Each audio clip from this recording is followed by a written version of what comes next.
नमस्कार दोस्तों, पंजाब बाणी देख रहे सारे दर्शकों का मैं वनीत अरोड़ा अज एक बार फिर तो स्वागत करता हाँ।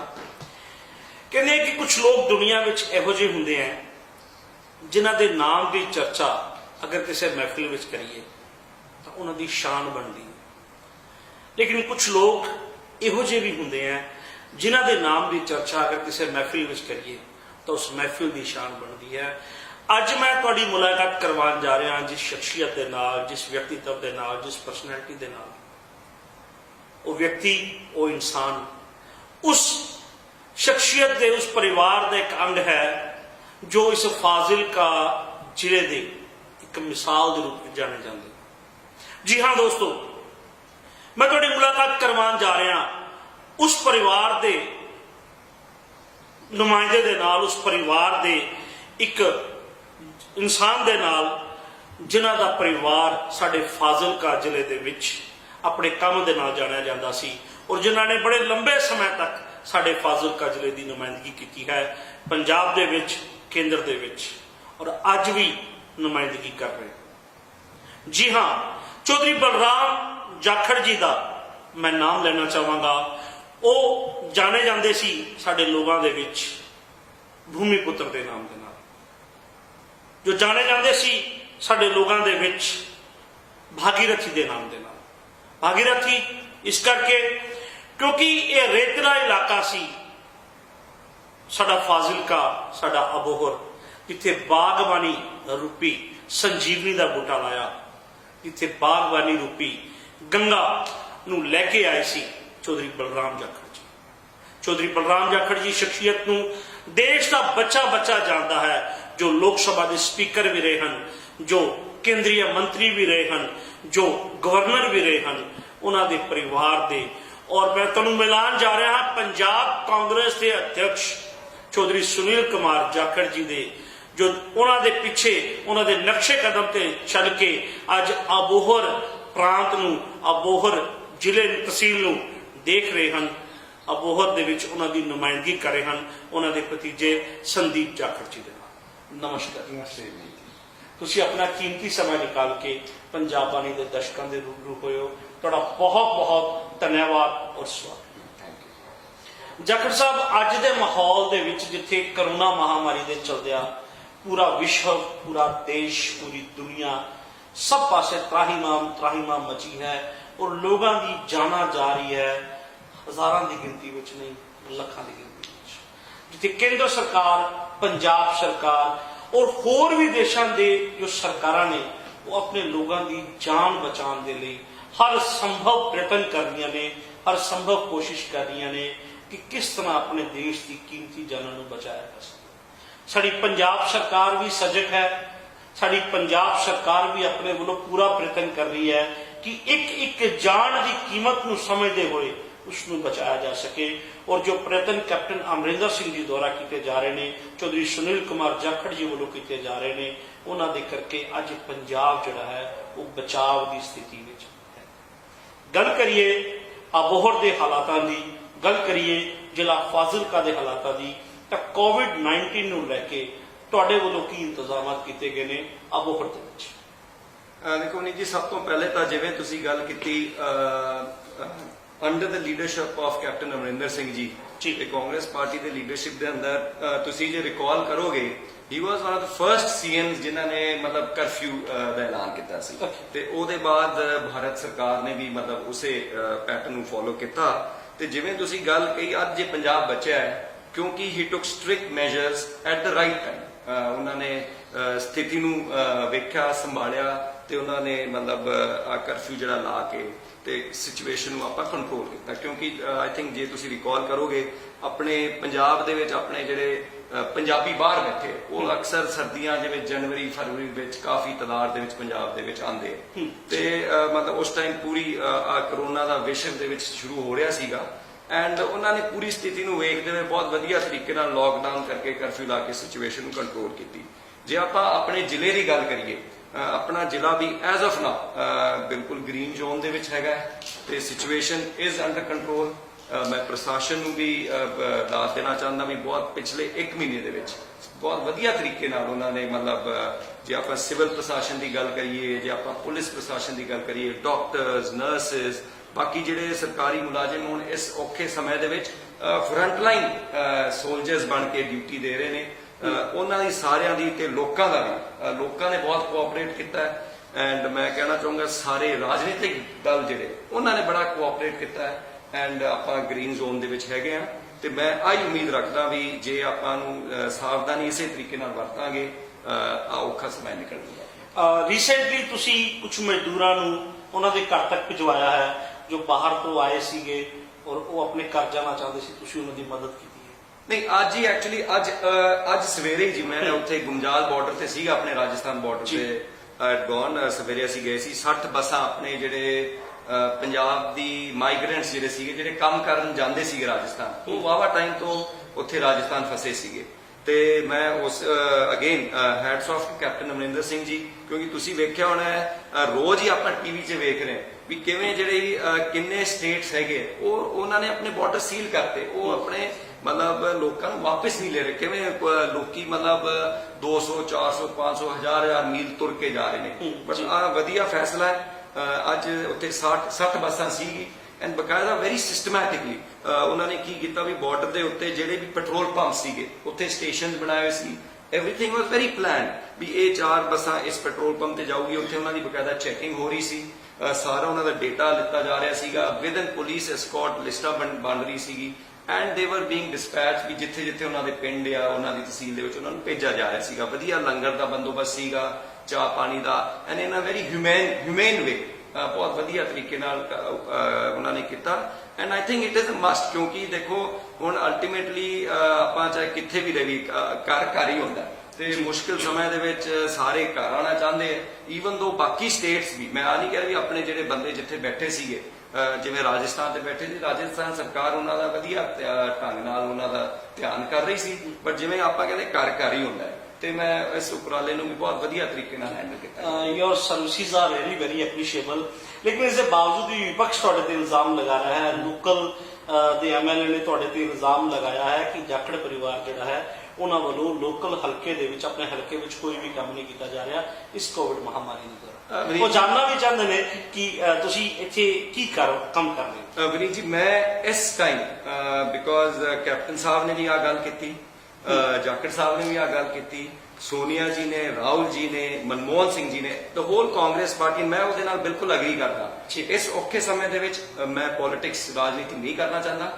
ਕੀ ਕੁਝ ਸੰਦੀਪ ਜਾਖੜ ਨੇ ਜਾਂ ਜਾਖੜ ਪਰਿਵਾਰ ਨੇ ਇਸ ਪਿਛਲੇ 1 ਮਹੀਨੇ ਦੇ ਵਿੱਚ ਕੀਤਾ ਹੈ ਉਹ ਲੋਕਾਂ ਦੇ ਸਾਹਮਣੇ ਹੈ ਐਂਡ ਮੇਰੀ ਸੋਚ ਇੰਨੀ ਛੋਟੀ ਨਹੀਂ ਹੈ ਵੀ ਮੈਂ ਲੋਕਾਂ ਨੂੰ ਗਿਣਾਵਾਂ ਵੀ ਇਸ ਔਖੇ ਸਮੇਂ ਦੇ ਵਿੱਚ ਮੈਂ ਕੀ ਕੁਝ ਕੀਤਾ। ਜੇ ਅਰੁਣ ਨਾਰੰਗ ਜੀ ਹਿਸਾਬ ਲੈਣਾ ਚਾਹੁੰਦੇ ਹੈ, ਜਦੋਂ ਔਖਾ ਸਮਾਂ ਨਿਕਲ ਜਾਊਗਾ ਮੈਂ ਉਹਨਾਂ ਨੂੰ ਹਿਸਾਬ ਦੇ। ਬਿਲਕੁਲ ਜੀ, ਇਹ ਗੱਲ ਦਾ ਮੀਡੀਆ ਨੇ ਵੀ ਦੇਖਿਆ ਹੈ ਕਿ ਕਈ ਜਗ੍ਹਾ ਤੇ ਰਾਸ਼ਨ ਦੀ ਵੰਡ ਨੂੰ ਲੈ ਕੇ ਲੋਕਾਂ ਦੇ ਵਿੱਚ ਬੜਾ ਰੋਸ਼ ਪਾਇਆ ਗਿਆ ਸੀ। ਕਈ ਥਾਵਾਂ ਤੇ ਦੇਖਿਆ ਹੈ ਕਿ ਲੋਕਾਂ ਦੇ ਕੋਲ ਰਾਸ਼ਨ ਨਹੀਂ ਪਹੁੰਚਿਆ, ਲੋਕਾਂ ਨੇ ਆਰੋਪ ਲਗਾਇਆ ਹੈ ਕਿ ਉਹਨਾਂ ਦੇ ਨਾਲ ਭੇਦਭਾਵ ਕੀਤਾ ਗਿਆ ਹੈ, ਲੇਕਿਨ ਅਬੋਹਰ ਦੇ ਵਿੱਚ ਇਹੋ ਜਿਹਾ ਕੋਈ ਵੀ ਇੰਸੀਡੈਂਟ ਦੇਖਣ ਨੂੰ ਨਹੀਂ ਮਿਲਿਆ ਜਿੱਥੇ ਰਾਸ਼ਨ ਦੀ ਵੰਡ ਨੂੰ। ਬਿਲਕੁਲ, ਤੁਸੀਂ ਬਹੁਤ ਹੀ ਵਧੀਆ, ਤੁਸੀਂ it is a perfect example ਜਿਹੜੀ ਆ ਤੁਸੀਂ ਗੱਲ ਕੀਤੀ। ਆਪਾਂ ਪੰਜਾਬ ਦੀ ਜੇ ਆਪਾਂ ਗੱਲ ਕਰੀਏ, ਜਿਹੜੇ ਬਹੁਤ ਥਾਂ ਤੋਂ ਮਤਲਬ it was a big issue ਵੀ ਰਾਸ਼ਨ ਜਿਹੜਾ ਸਰਕਾਰ ਨੇ ਭੇਜਿਆ ਸੀਗਾ ਕਿਵੇਂ, ਮਤਲਬ ਉਹਦੇ ਵਿੱਚ ਕਾਫੀ ਇਸ਼ੂ ਸੀਗੀ। But Abohar is one of the few towns ਜਿੱਥੇ ਹੁਣ ਅਸੀਂ 10,000 ਕਿੱਟਾਂ ਮਤਲਬ ਵੰਡ ਚੁੱਕੇ ਨੇ ਤੇ ਉਹਦੇ ਵਿੱਚ ਵੀ ਮੈਂ ਤੁਹਾਨੂੰ ਥੋੜਾ ਦੱਸਣਾ ਚਾਹੂੰਗਾ ਵੀ ਮੈਂ ਆਪਣੇ ਸਾਡੇ ਜਿਹੜੇ ਕਾਂਗਰਸ ਪਾਰਟੀ ਦੇ ਵਰਕਰਸ ਮੈਂ ਸਾਰਿਆਂ ਨੂੰ ਆ ਇੰਸਟਰਕਸ਼ਨ ਦਿੱਤੀ ਸੀ ਵੀ ਫਸਟ ਆਫ ਆਲ ਆ ਪ੍ਰਸ਼ਾਸਨ ਦਾ ਕੰਮ ਹੈ। ਪ੍ਰਸ਼ਾਸਨ ਨੇ ਸਾਨੂੰ ਅਪਰੋਚ ਕੀਤਾ ਵੀ ਸਾਨੂੰ ਮਦਦ ਕਰੋ, ਕਿਉਂਕਿ ਉਹ ਪ੍ਰਸ਼ਾਸਨ ਕੋਲ ਇੰਨੇ ਬੰਦੇ ਹੈ ਨਹੀਂ ਡੈਫੀਨੇਟਲੀ ਐਂਡ ਉਹ ਹੋਰ ਵੀ ਚੀਜ਼ਾਂ ਦੇ ਵਿੱਚ ਬਿਜ਼ੀ ਸੀਗੇ ਤੇ ਅਸੀਂ ਸਾਡੇ ਕਾਂਗਰਸ ਪਾਰਟੀ ਦੇ ਵਰਕਰਾਂ ਨੂੰ ਮੈਂ ਇੱਕੋ ਇੰਸਟਰਕਸ਼ਨ ਦਿੱਤੀ ਸੀ ਵੀ ਆਹ ਸਮਾਂ ਜਿਹੜਾ ਔਖਾ ਸਮਾਂ ਹੈ ਤੇ ਜਿਹੜੀ ਤੁਸੀਂ ਲਿਸਟਾਂ ਬਣਾਣੀ ਹੈ ਜਿਨ੍ਹਾਂ ਦੇ ਰਾਸ਼ਨ ਕਾਰਡ ਨਹੀਂ ਬਣੇ ਹੋਏ, ਜਿਨ੍ਹਾਂ ਦੀ ਆਰਥਿਕ ਸਥਿਤੀ ਕਮਜ਼ੋਰ ਹੈਗੀ ਹੈ ਤੇ ਬਿਲਕੁਲ ਬਿਨਾਂ ਭੇਦਭਾਵ ਨਾਲ, ਉਹ ਚਾਹੇ ਤੁਹਾਨੂੰ ਚੰਗਾ ਲੱਗਦਾ ਹੈ ਮਾੜਾ ਲੱਗਦਾ ਹੈ, ਉਹਦੀ ਪੋਲੀਟੀਕਲ ਐਫੀਲੀਏਸ਼ਨ ਕੁਝ ਵੀ ਹੋਵੇ, ਨਾਓ ਇਜ਼ ਨਾਟ ਦ ਟਾਈਮ। ਆਪਾਂ ਹੁਣ ਇਨਸਾਨੀਅਤ ਦੇ ਤੌਰ ਤੇ ਆਪਾਂ ਕੰਮ ਕਰਨਾ ਹੈ ਤੇ ਆਹੀ ਨਤੀਜਾ ਹੈ। ਚਾਹੇ 1-2 ਬੰਦੇ ਜ਼ਰੂਰ ਕੋਈ ਸ਼ੋਰ ਮਚਾ ਰਹੇ ਹੋਣੇ, ਬਟ 10,000 ਕਿੱਟਾਂ ਅਸੀਂ ਵੰਡ ਚੁੱਕੇ ਨੇ, ਹੋਰ ਕਿੱਟਾਂ ਸਾਡੇ ਕੋਲੇ ਆ ਚੁੱਕੀ ਹੈ। ਐਂਡ ਆਈ ਥਿੰਕ 99.9% ਜੇ ਤੁਸੀਂ ਇੱਕ ਹੋਰ ਮੈਂ ਗੱਲ ਕੀਤੀ ਸੀ, ਮੈਂ ਸਾਡੇ ਪ੍ਰਸ਼ਾਸਨ ਨੂੰ ਗੱਲ ਕੀਤੀ ਸੀ ਵੀ ਤੁਸੀਂ ਇੱਕ ਲਿਸਟ ਬਣਾ ਕੇ ਜ਼ਰੂਰ ਰੱਖੋ, ਕਿਉਂਕਿ ਮੈਂ ਸਿਆਸਤ ਦੇ ਵਿੱਚ, ਮੇਰੀ ਸਾਰੀ ਫੈਮਿਲੀ ਸਿਆਸਤ ਦੇ ਵਿੱਚ, ਮੈਂ ਫਰੋਮ ਐਕਸਪੀਰੀਅੰਸ ਕਿ ਲੋਕਾਂ ਨੂੰ ਕਈ ਲੋਕਾਂ ਨੂੰ ਆਦਤ ਹੁੰਦੀ ਹੈ ਉਂਗਲੀ ਉਠਾਉਣ ਦੀ। ਮੈਂ ਕਿਹਾ ਜੀ ਬਿਲਕੁਲ ਇਟ ਸ਼ੁੱਡ ਬੀ ਟ੍ਰਾਂਸਪੇਰੈਂਟ, ਵੀ ਕਿਹਨੂੰ ਮਿਲਿਆ, ਵਿਨੀਤ ਨੂੰ ਮਿਲਿਆ, ਸੰਦੀਪ ਨੂੰ ਮਿਲਿਆ, ਕਿਹੜਾ ਹੱਕਦਾਰ ਸੀਗਾ, ਨਹੀਂ, it should be transparent. And ਜਿਵੇਂ ਤੁਸੀਂ ਆਪ ਕਿਹਾ ਵੀ ਇਹਦੇ ਵਿੱਚ ਕੋਈ ਕੰਟਰੋਵਰਸੀ ਨਹੀਂ ਹੋਈ। ਤੇ ਐਂਡ ਦੂਜਾ ਮੈਂ ਆ ਵੀ ਨਹੀਂ ਕਹਿਣਾ ਚਾਹੂੰਗਾ ਵੀ ਬੀਜੇਪੀ ਦੇ ਜਿਹੜੇ ਐਕਟਿਵਿਸਟ ਹੈ, ਅਕਾਲੀ ਦਲ ਦੇ ਜਿਹੜੇ ਐਕਟਿਵਿਸਟ ਹੈਗੇ, they were in touch with me through all this time, they are still in touch with me, ਮੇਰੇ ਨਾਲ ਉਹਨਾਂ ਦਾ ਸੰਪਰਕ ਵੀ ਹੈਗਾ ਤੇ ਲਗਭਗ ਸਾਰਿਆਂ ਨੇ ਮੇਰੇ ਨਾਲ ਵਧੀਆ ਕੋਆਪਰੇਟ ਕੀਤਾ ਤੇ ਬਕਾਇਦਾ ਉਹਨਾਂ ਨੇ ਮੇਰੇ ਤੱਕ ਲਿਸਟਾਂ ਵੀ ਪਹੁੰਚਾਈ ਸੀ ਕਿ ਜੀ ਇਹ ਬੰਦੇ ਰਹਿ ਗਏ ਤੇ ਅਸੀਂ ਉਹਨਾਂ ਦਾ ਮਤਲਬ ਲਿਸਟ ਦੇ ਵਿੱਚ ਨਾਮ ਪਾਇਆ ਸੀ। ਜੀ ਡਾਕਟਰ ਸਾਹਿਬ, ਤੁਸੀਂ ਬਤੌਰ ਯੂਥ ਕਾਂਗਰਸ ਦੇ ਜ਼ਿਲ੍ਹਾ ਪ੍ਰਧਾਨ ਦੇ ਰੂਪ ਵਿੱਚ ਕੰਮ ਕੀਤਾ, ਤੁਹਾਡੇ ਟੈਨਿਓਰ ਦੇ ਵਿੱਚ ਕਿਹੋ ਜਿਹੇ ਤੁਸੀਂ ਕੰਮ ਕੀਤੇ ਹੈ, ਯੂਥ ਦੇ ਲਈ ਤੁਸੀਂ ਕੀ ਕੰਮ ਕੀਤੇ ਖਾਸ ਕਰਕੇ? ਦੇਖੋ ਜੀ ਅਨਿਲ ਜੀ, ਮੈਂ ਸ਼ੁਰੂਆਤ, ਮੇਰੀ ਸਿਆਸਤੀ ਸ਼ੁਰੂਆਤ ਵੀ ਯੂਥ ਕਾਂਗਰਸ ਦਾ ਐਜ਼ ਅ ਜ਼ਿਲ੍ਹਾ ਪ੍ਰਧਾਨ ਹੋਈ ਸੀ, ਜਦੋਂ ਉਸ ਟਾਈਮ ਆਪਣਾ ਜ਼ਿਲ੍ਹਾ 올ਡ ਫਿਰੋਜ਼ਪੁਰ ਜ਼ਿਲ੍ਹਾ ਹੁੰਦਾ ਸੀਗਾ। ਐਂਡ ਮੇਰਾ ਮੰਨਣਾ ਹੈ, ਜਿਵੇਂ ਤੁਸੀਂ ਵੀ, ਤੁਹਾਨੂੰ ਪਤਾ ਹੈ ਵੀ ਜੇ ਆਪਾਂ ਆંકੜੇ ਦੀ ਗੱਲ ਕਰੀਏ, India is one of the youngest democracies in the world. ਤੇ ਆਪਣੀ ਤੇ ਮੇਰਾ ਜਿਹੜਾ ਮੰਨਣਾ ਹੈ ਵੀ ਜੇ ਯੂਥ ਦੀ એનર્ਜੀ ਜਿਹੜੀ ਹੈ, ਜੇ ਆਪਾਂ ਇਹਨੂੰ ਸਹੀ ਚੈਨਲਾਈਜ਼ ਕਰਾਂਗੇ, it will be a huge benefit for a country and it is a huge asset. ਤੇ ਇਹਨੂੰ ਜੇ ਆਪਾਂ ਨੈਗੇਟਿਵ ਤਰੀਕੇ ਦੇ ਵਿੱਚ ਚੈਨਲਾਈਜ਼ ਕਰਾਂਗੇ, ਉਹੀ ਜਿਹੜੀ ਯੂਥ ਦੀ એનર્ਜੀ ਹੈ, it will be very bad for the country. ਤੇ ਮੇਰਾ ਮੰਨਣਾ ਹੈ ਵੀ ਆਪਾਂ ਆਪਣੇ ਜੇ ਸਪੈਸ਼ਲੀ ਆਪਾਂ ਜੇ ਇੱਥੇ ਦੀ ਗੱਲ ਕਰੀਏ, ਮੈਂ ਜਿਹੜੀ ਅਹਿਮ ਚੀਜ਼ਾਂ ਮੰਨਦਾ, ਇੱਕ ਆਪਣਾ ਬਾਰਡਰ ਏਰੀਆ ਵੀ ਹੈਗਾ, two issues which are very critical in our area. ਤੁਸੀਂ ਵੀ I think you will agree with me, ਕਿਉਂਕਿ ਤੁਸੀਂ ਵੀ ਥੋੜਾ ਇਸ ਲਾਈਨ ਦੇ ਵਿੱਚ ਹੋ, ਵੀ ਐਜੂਕੇਸ਼ਨ ਇਜ਼ ਦ ਕੀ। ਜੀ ਮਤਲਬ ਐਜੂਕੇਸ਼ਨ ਤੇ ਆਪਾਂ ਨੂੰ ਨਾਟ ਓਨਲੀ ਆਪਣੇ ਜ਼ਿਲ੍ਹੇ ਦੇ ਵਿੱਚ, ਪੰਜਾਬ ਦੇ ਵਿੱਚ, ਪੂਰੇ ਹਿੰਦੁਸਤਾਨ ਦੇ ਵਿੱਚ ਐਜੂਕੇਸ਼ਨ ਨੂੰ ਆਪਾਂ ਬਹੁਤ, we have to improve the quality of education. And employment ਵੱਲੋਂ ਵੀ ਮਤਲਬ ਆਪਣਾ ਏਰੀਆ ਲੈਕ ਕਰਦਾ, ਬਿਕੋਜ਼ ਅਗੇਨ ਜਿਓਗ੍ਰਾਫਿਕਲੀ ਆਪਾਂ ਵੇਖੀਏ, ਆਪਣਾ ਇੱਕ ਬਿਲਕੁਲ ਕਾਰਨਰ ਦੇ ਉੱਤੇ ਆਪਣਾ ਜ਼ਿਲ੍ਹਾ ਹੈਗਾ, ਪਾਕਿਸਤਾਨ ਦਾ ਇੱਕ ਬਾਰਡਰ ਲੱਗਦਾ ਹੈ। I dare to interrupt you, Jhan Saab. You are saying that ਕਿ ਜਿੱਥੇ ਤੁਸੀਂ ਯੂਥ ਦੀ ਨੁਮਾਇੰਦਗੀ ਕਰ ਰਹੇ ਹੋ, ਤੁਸੀਂ ਯੂਥ ਦੇ ਬਾਰੇ ਤੁਸੀਂ ਸੋਚ ਰਹੇ ਹੋ, ਮੈਂ I would like to mention here ਕਿ ਤੁਸੀਂ ਟੂਰਨਾਮੈਂਟ ਕਰਾ ਰਹੇ ਹੋ ਅਬੋਹਰ ਦੇ ਵਿੱਚ, ਤੁਸੀਂ ਮੈਰਾਥਨ ਕਰਾ ਰਹੇ ਹੋ, ਜਿੱਥੇ ਪੰਜਾਬ ਦਾ ਯੂਥ ਜਿਹੜਾ ਉਹ ਨਸ਼ਿਆਂ ਦੇ ਵੱਲ ਅੱਗੇ ਵਧ ਰਿਹਾ ਸੀ, ਤੁਸੀਂ ਯੂਥ ਨੂੰ ਇੱਕ ਨਵੀਂ ਦਿਸ਼ਾ ਦਿੱਤੀ ਹੈ। ਯੂਥ ਨੂੰ ਤੁਸੀਂ ਨਸ਼ਿਆਂ ਤੋਂ ਹਟਾ ਕੇ ਉਹਨਾਂ ਨੂੰ ਤੁਸੀਂ ਖੇਲਾਂ ਦੇ ਵੱਲ ਲੈ ਕੇ ਆਉਂਦਾ ਹੈ। ਲੇਕਿਨ one is a more important question raises over here, you are saying about employment, ਹੈ ਨਾ। ਲੇਕਿਨ ਐਮਪਲੋਇਮੈਂਟ ਦੀ ਗੱਲ ਕਰੀਏ ਤਾਂ ਆਪਣੇ ਜ਼ਿਲ੍ਹੇ ਦੇ ਵਿੱਚ ਐਮਪਲੋਇਮੈਂਟ ਦੇ ਤੌਰ ਤੇ ਯੂਥ ਬੜਾ ਪਿੱਛੇ ਹੈ। ਯੂਥ ਦੇ ਕੋਲ ਨੌਕਰੀ ਨਹੀਂ ਹੈ, ਯੂਥ ਦੇ ਕੋਲ ਕੰਮ ਨਹੀਂ ਹੈ। ਸੋ ਵਿਦਾਊਟ ਐਮਪਲੋਇਮੈਂਟ ਵੇਅਰ ਯੂਥ ਕਿੱਥੇ ਜਾਏ, ਉਹ ਕਿੱਥੋਂ ਆਪਣਾ ਰੋਜ਼ਗਾਰ ਚਲਾਏ, ਕਿੱਥੋਂ ਖਾਣਾ ਖਾਏ, ਕਿੱਥੋਂ ਆਪਣੇ ਪਰਿਵਾਰ ਦਾ ਪਾਲਣ ਪੋਸ਼ਣ ਕਰੇ? ਇਹਦੇ ਬਾਰੇ ਤੁਸੀਂ ਕੀ ਸੋਚਿਆ? ਵੀਰ ਜੀ, ਜਿਵੇਂ ਤੁਸੀਂ ਗੱਲ ਕਰ ਰਹੇ ਹੋ, ਮੈਂ ਤੁਹਾਡੇ ਨਾਲ ਅਗਰੀ ਕਰਦਾ। ਇਹਦੇ ਵਿੱਚ ਜਿਹੜਾ ਮੈਂ ਪਰਸਨਲੀ ਮੈਂ ਜਿਹੜੀ ਫੀਲ ਕਰਦਾ, ਟੂ ਇਸ਼ੂਜ਼। ਜੇ ਆਪਾਂ ਆਪਣੇ ਜ਼ਿਲ੍ਹੇ ਦੀ ਗੱਲ ਕਰੀਏ, ਮੈਂ ਹਮੇਸ਼ਾ ਜਾਖੜ ਸਾਹਿਬ ਨਾਲ ਵੀ ਮੇਰੀ ਆਈ ਡਿਸਕਸ਼ਨ ਹੋਈ ਹੈ ਵੀ ਫਸਟ ਆਫ ਆਲ ਇੱਥੇ ਜਿਹੜਾ ਵੀ ਆਪਾਂ ਕੋਈ ਇੰਪਲੋਇਮੈਂਟ ਦਾ ਕੋਈ ਜਨਰੇਟ ਕਰਾਂਗੇ ਜਾਂ ਕੋਈ ਸੋਚਾਂਗੇ, it has to be agriculture related. ਕਿਉਂਕਿ ਜੇ ਆਪਾਂ ਆਪਣੇ ਜ਼ਿਲ੍ਹੇ ਦਾ ਵੇਖੀਏ, ਆਪਣੇ ਕੋਲੇ ਐਗਰੀਕਲਚਰ ਦੇ ਇਲਾਵਾ ਆਪਣੇ ਕੋਲੇ ਕੁਝ ਵੀ ਹੈ ਨਹੀਂ। Like so whatever we think first of all has to be connected. ਕਿਉਂਕਿ ਆਪਣੀ ਜੇ ਆਪਾਂ ਅਬੋਹਰ, ਮੰਡੀ, ਫਾਜ਼ਿਲਕਾ, ਜਲਾਲਾਬਾਦ ਆਪਾਂ ਜੇ ਗੱਲ ਕਰੀਏ, ਤਿੰਨੋਂ ਜਿਹੜੇ ਸ਼ਹਿਰ ਹੈ ਦੇ ਟੋਟਲੀ ਡਿਪੈਂਡੈਂਟ ਔਨ ਐਗਰੀਕਲਚਰ। ਜਿਵੇਂ ਮਤਲਬ ਜਿਹੜਾ ਮੰਡੀ ਦੇ ਵਿੱਚ ਐਗਰੀਕਲਚਰ ਆਉਂਦਾ, ਉਹਦੇ ਨਾਲ ਸਾਰੀ ਚੇਂਜ ਚੱਲਦੀ ਹੈ। ਤੋ it has to be related to agriculture, ਸਭ ਤੋਂ ਪਹਿਲੇ ਤਾਂ। ਦੂਜਾ ਜਿਹੜਾ ਐਜੂਕੇਸ਼ਨ ਦੀ ਫੀਲਡ ਦੇ ਵਿੱਚ, ਹੋ ਸਕਦਾ you might differ with me, ਪਰ ਮੇਰਾ ਮੰਨਣਾ ਹੈ ਵੀ ਸਰਕਾਰ ਨੂੰ ਐਜੂਕੇਸ਼ਨ ਦੇ ਵਿੱਚ ਸਖਤ ਇੱਕ ਤਾਂ ਮੋਨੀਟਰਿੰਗ ਜਿਹੜੀ ਹੈ ਉਹ ਲੈਕਸ ਹੈ। ਮਤਲਬ ਕਿਉਂਕਿ ਆਪਣੇ ਜਿਹੜੇ ਕਾਫੀ ਇੰਸਟੀਟਿਊਟਸ ਇਹ ਜਿਹੇ ਹੈਗੇ ਆ, ਮੈਂ ਆਪ ਜਾ ਕੇ ਵੀ ਵੇਖਿਆ, ਉਹ ਸਿਰਫ ਤੁਹਾਨੂੰ ਡਿਗਰੀ ਦੇ ਰਹੇ ਨੇ। They are not preparing our children for the realities of the world, for the future. ਉਹ ਆਪਾਂ ਜਾਂਦੇ, ਉਹ ਕਈ ਟੈਕਨੀਕਲ ਕਾਲਜਿਸ ਵੀ ਇਹ ਜਿਹੇ ਹੈਗੇ ਹੈ, ਤੇ ਇਹਦੇ ਵਿੱਚ ਸਰਕਾਰ ਨੂੰ ਬਿਲਕੁਲ ਗੌਰ ਕਰਨਾ ਪਊਗਾ that it is high time we monitor them more rigorously and we have to ਵੀ ਐਗਰੀਕਲਚਰ ਦੇ ਨਾਲ ਕਿਵੇਂ ਆਪਾਂ, ਦੂਜਾ ਟੈਕਨੋਲੋਜੀ ਦੇ ਨਾਲ ਕਿਵੇਂ ਆਪਾਂ, ਤੇ ਤੀਜਾ ਇੱਕ ਮੈਂ ਜਿਹੜਾ ਪਰਸਨਲੀ ਫੀਲ ਕਰਦਾ ਪੰਜਾਬ ਦੀ ਜੇ ਗੱਲ ਕਰੀਏ ਤੇ ਆਪਣੇ ਜ਼ਿਲ੍ਹੇ ਦੀ ਜੇ ਗੱਲ ਕਰੀਏ, ਮੈਂ ਸਾਰੇ ਦਿਨ ਯੂਥ ਨਾਲ ਇੰਟਰੈਕਸ਼ਨ ਹੁੰਦੀ ਹੈ, ਪਿੰਡਾਂ ਦੇ ਵਿੱਚ ਜਾਂਦੇ, ਸ਼ਹਿਰ ਦੇ ਵਿੱਚ ਜਾਂਦੇ ਆ, ਇੱਕ ਆਪਣਾ ਜਿਹੜਾ ਯੂਥ ਹੈ ਹੁਣ ਹੱਥ ਨਾਲ ਕੰਮ ਕਰਨ ਤੋਂ ਕਤਰਾ ਰਿਹਾ। ਐਂਡ ਜੇ ਆਪਾਂ ਯੂਰਪ ਦੀ ਗੱਲ ਕਰੀਏ, ਅਮਰੀਕਾ ਦੀ ਗੱਲ ਕਰੀਏ, ਉੱਥੇ ਡਿਗਰੀ ਦੇ ਉੱਤੇ ਇੰਨਾ ਨਹੀਂ ਜ਼ੋਰ ਹੁੰਦਾ ਜਿੰਨਾ ਸਕਿੱਲ ਦੇ ਉੱਤੇ। ਐਂਡ ਸਕਿੱਲ ਲੇਬਰ ਦੀ ਅੱਜ ਦੇ ਦਿਨ ਬਹੁਤ ਡਿਮਾਂਡ ਹੈ, ਲੇਕਿਨ children for some reason are not going towards, ਉਹਦੇ ਉੱਤੇ ਵੀ ਮਤਲਬ ਜ਼ਰੂਰ ਧਿਆਨ ਹੈ। Your main emphasis on education. Education ਦੇ ਨਾਲ ਰਿਲੇਟਡ ਇੱਕ ਬੜੀ ਅੱਛੀ ਗੱਲ ਸਾਨੂੰ ਪਤਾ ਚੱਲੀ ਹੈ ਕਿ ਤੁਹਾਡੇ ਪਿੰਡ ਦੇ ਉਹ ਬੱਚੇ ਜੋ ਗਰੀਬ ਪਰਿਵਾਰਾਂ ਨਾਲ ਸੰਬੰਧਿਤ ਹੈ, ਉਹ ਸਰਕਾਰੀ ਸਕੂਲਾਂ ਦੇ ਵਿੱਚ ਪੜ੍ਹ ਰਹੇ ਹੈ, ਤੁਸੀਂ ਆਪਣੇ ਖਰਚੇ ਦੇ ਉੱਪਰ ਉਹਨਾਂ ਨੂੰ ਬਾਹਰ ਦਿੱਲੀ ਵਰਗੇ ਸ਼ਹਿਰ ਦੇ ਵਿੱਚ ਇੱਕ ਅੱਛੇ ਸਕੂਲਸ ਦੇ ਵਿੱਚ ਉਹਨਾਂ ਨੂੰ ਐਜੂਕੇਸ਼ਨ ਦਿਲਵਾ ਰਹੇ ਹੋ, ਉਹਨਾਂ ਦੇ ਕੋਈ ਕੈਂਪਸ ਆਰਗੇਨਾਈਜ਼ ਕਰਦੇ ਹੋ। ਪਲੀਜ਼ ਟੈਲ ਅਬਾਊਟ ਦਿਸ ਕਿ what you are doing for these children. ਵੀਰ ਜੀ, ਵੈਸੇ ਤਾਂ ਮੈਂ ਸਵੇਰੇ ਤੋਂ ਸ਼ਾਮ, ਜਿਵੇਂ ਮੈਨੂੰ ਆਦਤ ਨਹੀਂ ਹੈ ਮੈਂ ਮੇਰੇ ਕੰਮ ਗਿਣਾਉਣ ਦੀ, ਬਟ ਤੁਸੀਂ ਜਿਹੜੀ ਗੱਲ ਕੀਤੀ, ਦਿੱਲੀ ਦੇ ਵਿੱਚ ਮਹਾਰਾਜਾ ਸੂਰਜਮਲ ਕਾਲਜ ਹੈਗਾ ਜੀ, it is a very well known college, ਤੇ ਮੇਰੇ ਜਿਹੜੇ ਸਿਸਟਰ ਹੈ ਉਹ ਉਹਦੇ ਬੋਰਡ ਦੇ ਵਿੱਚ ਵੀ ਹੈਗੇ। ਐਂਡ ਅੱਜ ਤੋਂ ਆਲਮੋਸਟ ਆਈ ਥਿੰਕ 6 ਸਾਲ ਹੋ ਗਏ, 7 ਇਅਰਸ, ਤੇ ਉੱਥੇ ਇੱਕ ਸਮਰ ਕੈਂਪ ਆਰਗੇਨਾਈਜ਼ ਕਰਦੇ ਜੀ ਉਹ ਕਾਲਜ ਵਾਲੇ। ਐਂਡ ਮੇਰੇ ਸਿਸਟਰ ਨੇ ਉੱਥੇ, ਈਸ਼ਾ ਜੀ ਨੇ ਉੱਥੇ ਦਿੱਤਾ ਸੀ ਸੁਝਾਅ ਵੀ ਤੁਸੀਂ ਇਸ ਕੈਂਪ ਦੇ ਵਿੱਚ why don't you get children from the villages, ਕਿਉਂਕਿ ਉਹਨਾਂ ਦਾ ਮੇਨ ਮੰਨਣਾ ਸੀ ਵੀ ਆਪਣੇ ਪਿੰਡ ਵਾਲੇ ਜਿਹੜੇ ਬੱਚੇ ਹੈ, ਮੇਨ ਜਿਹੜੀ ਮੈਂ ਵੀ ਫੀਲ ਕਰਦਾ ਵੀ ਐਕਸਪੋਜ਼ਰ ਦੀ ਕਮੀ ਹੈ, ਤੇ ਉਹਨਾਂ ਨੇ ਉਹ ਆਈਡੀਆ ਦਿੱਤਾ, ਕਾਲਜ ਐਕਸੈਪਟਡ ਇਟ, ਤੇ ਸ਼ੁਰੂਆਤ ਅਸੀਂ ਕੀਤੀ ਸੀ ਸਾਡੇ ਪੰਚਕੋਸੀ ਸਕੂਲ ਦੀ। ਉਹਦੇ ਵਿੱਚ ਵਿਨੀਤ ਜੀ ਮੈਂ ਤੁਹਾਨੂੰ ਇੱਕ ਇੰਟਰਸਟਿੰਗ ਗੱਲ ਦੱਸਣਾ ਚਾਹੂੰਗਾ we it was for the 12th class students, ਵੀ 12ਵੀਂ ਕਲਾਸ ਦੇ ਜਿਹੜੇ ਬੱਚੇ ਸੀਗੇ, ਤੇ ਉਹਨਾਂ ਨੇ ਉਸ ਟਾਈਮ ਕੱਟ ਆਫ ਰੱਖਿਆ ਸੀ ਵੀ 60% ਤੋਂ ਉੱਤੇ, ਤੇ ਮੈਂ ਸਕੂਲ ਦੇ ਵਿੱਚ ਗਿਆ, ਤੇ ਮੈਂ ਸਾਰੇ ਨੂੰ ਦੱਸਿਆ, ਐਂਡ ਪੀਪਲ, ਸਾਰੇ ਬੱਚੇ ਬਹੁਤ ਐਕਸਾਈਟਡ ਸੀਗੇ ਵੀ ਦਿੱਲੀ ਜਾਣਾ ਹੈ। ਉਹਦੇ ਵਿੱਚੋਂ ਆਈ ਥਿੰਕ 100% ਕੋਈ ਮੇਰੇ ਖਿਆਲ ਅਬੋਹਰ ਤੋਂ ਬਾਹਰ ਨਹੀਂ ਗਿਆ ਹੋਣਾ, ਤੇ ਉਹਨਾਂ ਨੂੰ ਦਿੱਲੀ ਜਾਣ ਦਾ ਮੌਕਾ ਮਿਲ ਰਿਹਾ ਸੀ। ਮੈਂ ਸਾਰਾ ਕੁਝ ਕਰਕੇ, ਜਿਹੜੇ 60% ਵਾਲੇ ਬੱਚੇ ਸੀਗੇ ਉਹਦੇ ਵਿੱਚ ਬॉयਜ਼ ਐਂਡ ਗਰਲਸ ਸੀਗੀ, ਐਂਡ ਸਾਰੇ ਨੇ ਲਿਸਟ ਬਣਾ ਕੇ ਵਧੀਆ ਹੋ ਗਿਆ। ਨੈਕਸਟ ਡੇ ਕੁਝ ਗਰਲਸ ਮੇਰੇ ਕੋਲੇ ਆਈ ਬੜੀ ਉਦਾਸ ਹੋ ਕੇ, ਉਹਨਾਂ ਨੇ ਮੈਂ ਕਿਹਾ ਕੀ ਗੱਲ ਹੋ ਗਈ? ਉਹਨਾਂ ਨੇ ਕਿਹਾ ਜੀ ਅਸੀਂ ਕੁਆਲੀਫਾਈ ਤਾਂ ਕਰਦੇ ਹਾਂ ਬਟ ਸਾਡੇ ਪੇਰੈਂਟਸ ਨਹੀਂ ਅਲਾਉ ਕਰ ਰਹੇ ਵੀ ਸਾਨੂੰ।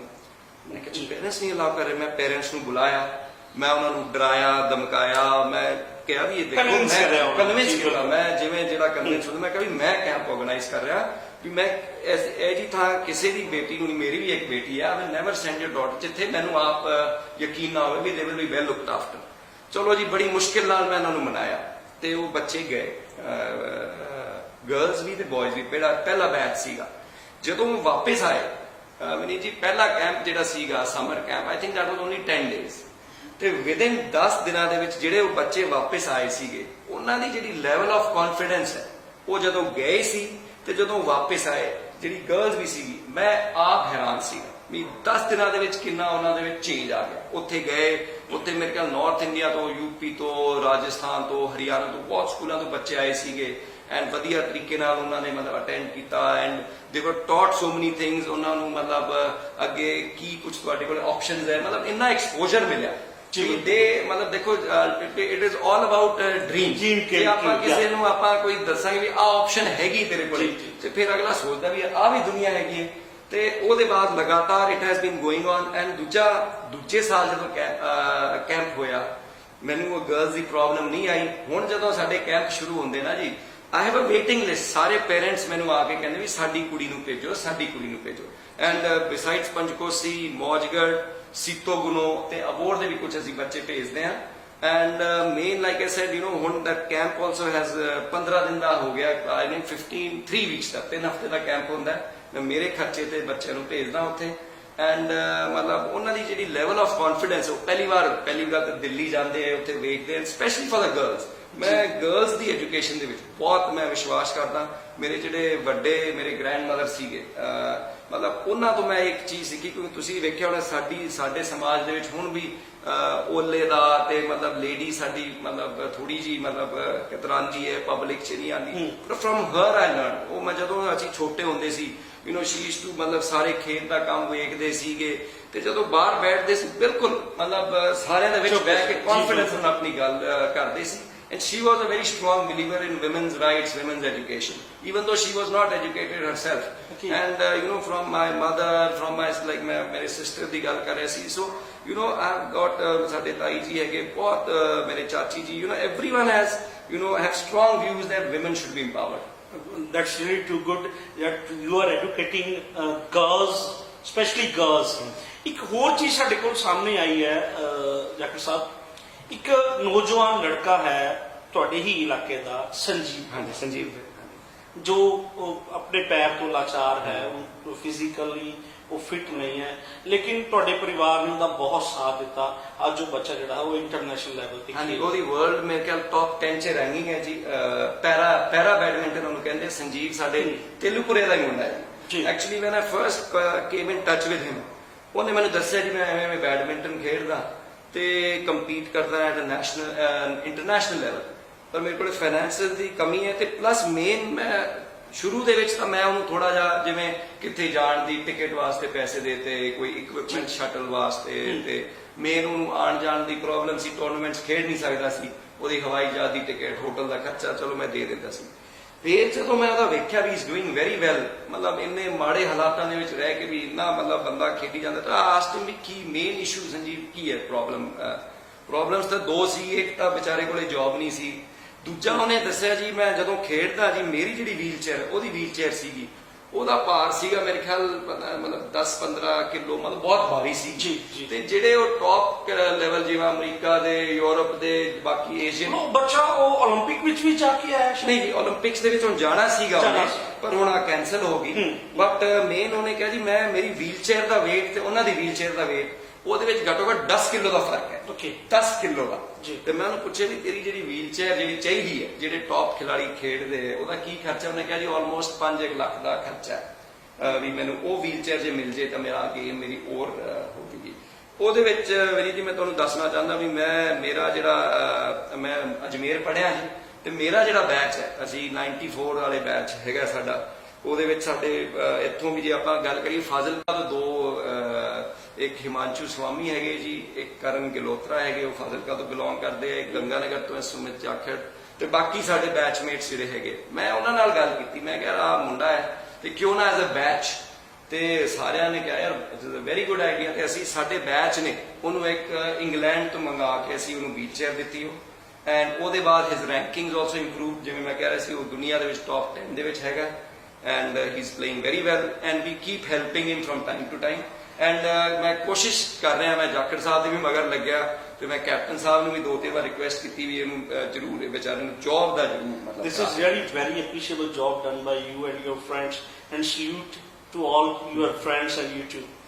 ਮੇਰਾ ਨੈਕਸਟ ਕੁਐਸਚਨ ਹੈ ਸਰ ਤੁਹਾਡੇ ਕੋਲ, ਤੁਸੀਂ ਐਜੂਕੇਸ਼ਨ ਨੂੰ ਲੈ ਕੇ ਚਿੰਤਿਤ ਹੋ, ਲੜਕੀਆਂ ਦੀ ਐਜੂਕੇਸ਼ਨ ਨੂੰ ਲੈ ਕੇ ਚਿੰਤਿਤ ਹੋ, ਸੰਜੀਵ ਨੂੰ ਲੈ ਕੇ ਤੁਸੀਂ ਚਿੰਤਿਤ ਹੋ, ਲੇਕਿਨ ਲੋਕਾਂ ਦਾ, ਆਪਣੇ ਅਬੋਹਰ ਦੇ ਲੋਕਾਂ ਦਾ ਕਹਿਣਾ ਹੈ ਕਿ ਇੱਕ ਕਾਲਜ, ਸਰਕਾਰੀ ਕਾਲਜ ਜੋ ਜਾਖੜ ਸਾਹਿਬ ਨੇ ਕਿਹਾ ਸੀ ਕਿ ਅਬੋਹਰ ਦੇ ਵਿੱਚ ਆਏਗਾ, ਅਬੋਹਰ ਦੇ ਬੱਚੇ ਜੋ ਇੱਥੇ ਪ੍ਰਾਈਵੇਟ ਕਾਲਜ ਦੇ ਵਿੱਚ ਲੱਖਾਂ ਰੁਪਏ ਸਾਲ ਦੀ ਫੀਸ ਭਰਦੇ ਹੈ, ਇੱਕ ਸਰਕਾਰੀ ਕਾਲਜ ਤੁਸੀਂ ਲੈ ਕੇ ਆ ਰਹੇ ਹੋ, ਲੇਕਿਨ ਉਹ ਕਾਲਜ ਹਾਲੇ ਤੱਕ ਨਹੀਂ ਆਇਆ, ਉਹ ਨਾ ਆਉਣ ਦੇ ਕਾਰਨ ਕੀ?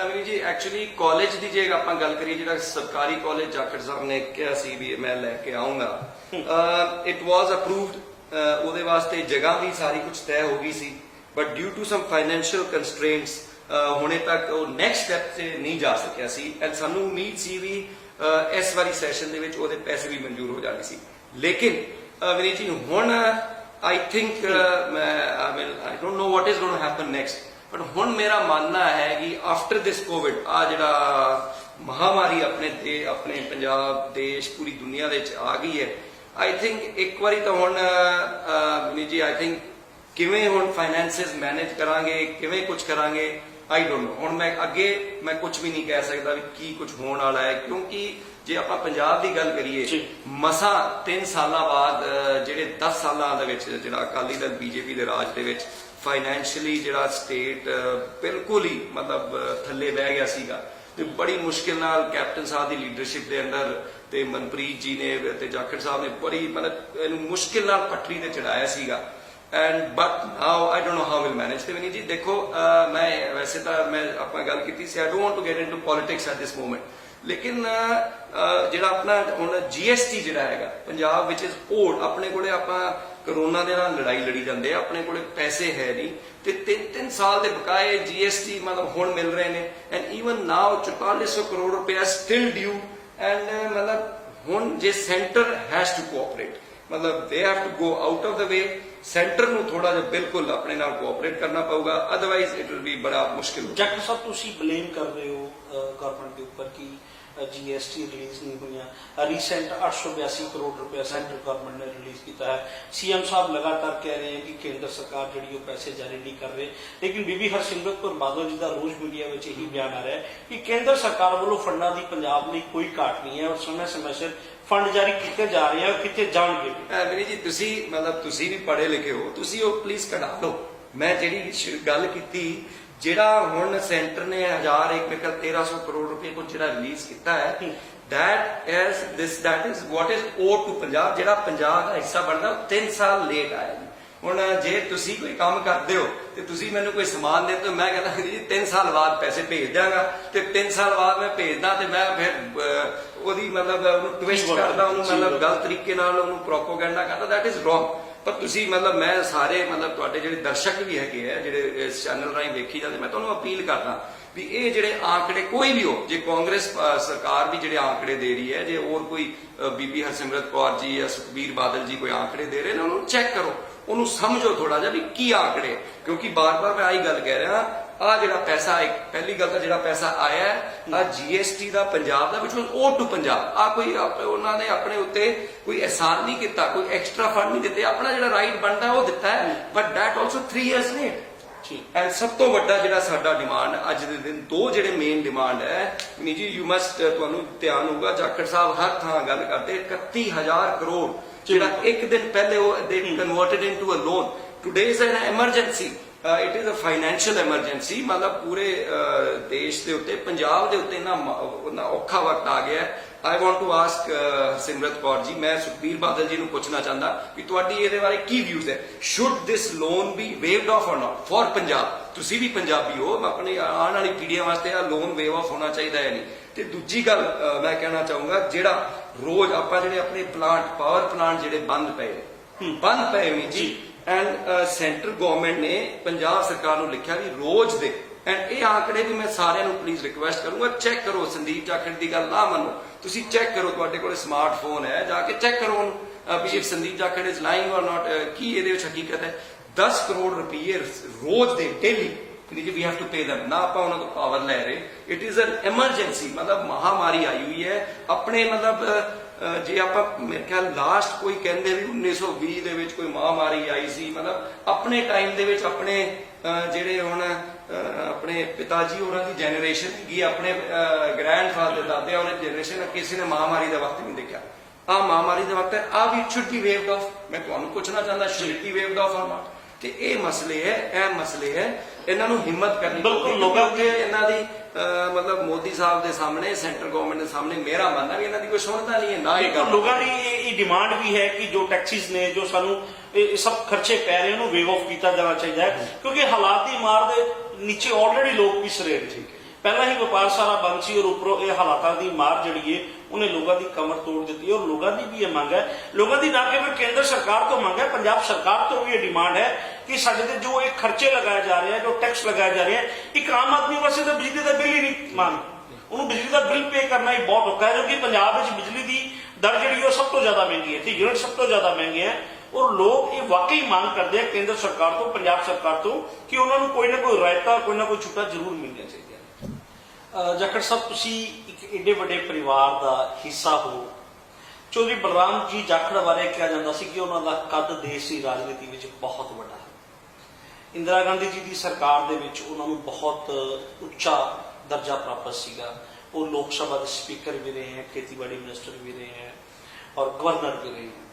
ਮੈਨੂੰ ਯਾਦ ਹੈ ਕਿ ਮੇਰੇ ਪਿਤਾ ਜੀ ਮੈਨੂੰ ਦੱਸਦੇ ਸੀਗੇ ਕਿ ਚੌਧਰੀ ਬਲਰਾਮ ਜਾਖੜ ਜੀ ਨੂੰ ਭੂਮੀ ਪੁੱਤਰ ਦੇ ਨਾਮ ਨਾਲ ਜਾਣਿਆ ਜਾਂਦਾ ਹੈ, ਉਹਨਾਂ ਨੂੰ ਕਿਸਾਨਾਂ ਦਾ ਮਸੀਹਾ ਕਿਹਾ ਜਾਂਦਾ ਸੀ। ਕੋਈ ਜ਼ਮਾਨਾ ਸੀ ਜਦੋਂ ਸਾਡਾ ਇਹ ਜ਼ਿਲ੍ਹਾ ਰਤੀਲਾ ਸੀਗਾ, ਬੋਹਰ ਦੇ ਵਿੱਚ ਸਿਰਫ ਰੇਤ ਹੀ ਰੇਤ ਹੁੰਦੀ ਸੀ, ਇੱਥੇ ਰੇਤ ਦੇ ਟਿੱਬੇ ਸੀ, ਇੱਥੇ ਜ਼ਮੀਨ ਨਜ਼ਰ ਨਹੀਂ ਆਉਂਦੀ ਸੀ, ਇੱਥੇ ਫਸਲਾਂ ਨਹੀਂ ਹੁੰਦੀਆਂ ਸੀ, ਇੱਥੇ ਰਤੀਲਾ ਇਲਾਕਾ ਸੀ। ਇਸ ਇਲਾਕੇ ਨੂੰ ਖੁਸ਼ਹਾਲ ਕਰਨ ਦੇ ਵਿੱਚ ਚੌਧਰੀ ਬਲਰਾਮ ਜਾਖੜ ਜੀ ਨੇ ਆਪਣਾ ਖੂਨ ਪਸੀਨਾ ਬਹਾਇਆ, दिन रात मेहनत करके केंद्र सरकार तो हज़ारां करोड़ां रुपए ਦੀਆਂ ਗ੍ਰਾਂਟਾਂ ਲਿਆ ਕੇ ਔਰ ਆਪਣੇ ਜੋ ਰਿਲੇਸ਼ਨ ਸੀਗੇ ਉਹਨਾਂ ਦੇ ਔਰ ਸਰਕਾਰ ਦੇ ਵਿੱਚ ਜੋ ਉਹਨਾਂ ਦਾ ਕੱਦ ਸੀਗਾ, ਉਸ ਕੱਦ ਦਾ ਉਹਨਾਂ ਨੇ ਪੂਰਾ ਫਾਇਦਾ ਲੈਂਦੇ ਹੋਏ ਆਪਣੇ ਇਸ ਇਲਾਕੇ ਨੂੰ ਹਰਾ ਭਰਾ ਕੀਤਾ। ਇੱਥੇ ਨਹਿਰਾਂ ਲਿਆਂਦੀਆਂ, ਇੱਥੇ ਬਾਗਬਾਨੀ ਲਿਆਂਦੀ, ਇਸ ਇਲਾਕੇ ਨੂੰ ਹਰਾ ਕਰਤਾ। ਉਹਨਾਂ ਨੂੰ ਪੰਜਾਬ ਦਾ ਖਾਸ ਕਰਕੇ ਫਾਜ਼ਿਲਕਾ ਜ਼ਿਲ੍ਹੇ ਦਾ ਭਾਗੀਰਥ ਵੀ ਕਿਹਾ ਜਾਂਦਾ ਹੈ ਕਿ ਉਹਨਾਂ ਨੇ ਇਸ ਇਲਾਕੇ ਦੇ ਵਿੱਚ ਇੰਨੇ ਕੰਮ ਕੀਤੇ।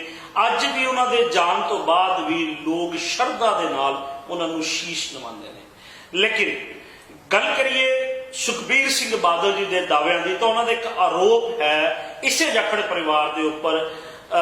ਤੁਹਾਡੇ ਚਾਚਾ ਜੀ ਚੌਧਰੀ ਸੁਨੀਲ ਕੁਮਾਰ ਜਾਖੜ ਜੀ ਜੋ ਪ੍ਰਦੇਸ਼ ਕਾਂਗਰਸ ਦੇ ਅਧਿਕਸ਼ ਨੇ, ਜਿਨ੍ਹਾਂ ਦਾ ਆਪਣਾ ਕੱਦ ਵੀ ਪੰਜਾਬ ਕਾਂਗਰਸ ਦੇ ਵਿੱਚ ਬਹੁਤ ਵੱਡਾ ਹੈ, ਜੋ ਰਾਹੁਲ ਗਾਂਧੀ ਜੀ ਦੇ ਬਹੁਤ ਨਜ਼ਦੀਕ ਨੇ, ਉਹਨਾਂ ਦਾ ਬਲੇਮ ਹੈ, ਉਹਨਾਂ ਦਾ ਦਾਵਾ ਹੈ ਬਾਦਲ ਸਾਹਿਬ ਦਾ ਕਿ ਇੰਨਾ ਵੱਡਾ ਕੱਦ ਹੋਣ ਦੇ ਬਾਵਜੂਦ, ਇੰਨਾ ਵੱਡਾ ਅਹੁਦਾ ਹੋਣ ਦੇ ਬਾਵਜੂਦ ਜਾਖੜ ਸਾਹਿਬ ਨੇ ਆਪਣੇ ਜ਼ਿਲ੍ਹੇ ਦੀ ਸਾਰ ਨਹੀਂ ਲਈ।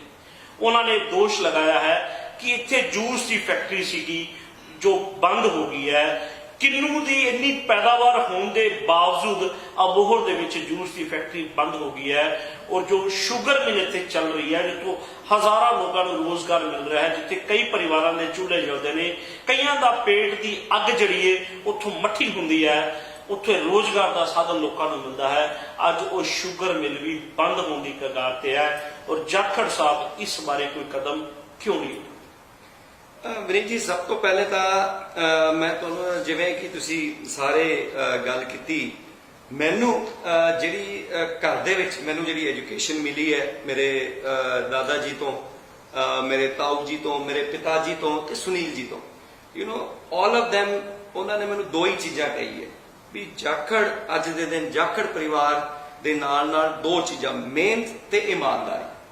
ਮਤਲਬ ਜੇ ਤੁਸੀਂ ਸਾਡੇ ਜਿਹੜੇ ਰਾਜਨੀਤਿਕ ਵਿਰੋਧੀ ਵੀ ਹੈ, ਉਹਨਾਂ ਤੋਂ ਵੀ ਤੁਸੀਂ ਜੇ ਗੱਲ ਕਰੋਗੇ, ਆਈ ਥਿੰਕ these two, ਮਤਲਬ ਮਿਹਨਤ ਵੱਲੋਂ ਤੇ ਇਮਾਨਦਾਰੀ ਵੱਲੋਂ ਅੱਜ ਵੀ ਸਾਡੇ ਤੇ ਕੋਈ ਇੱਕ ਵੀ ਇਲਜ਼ਾਮ ਨਹੀਂ ਲਾ ਸਕਦਾ।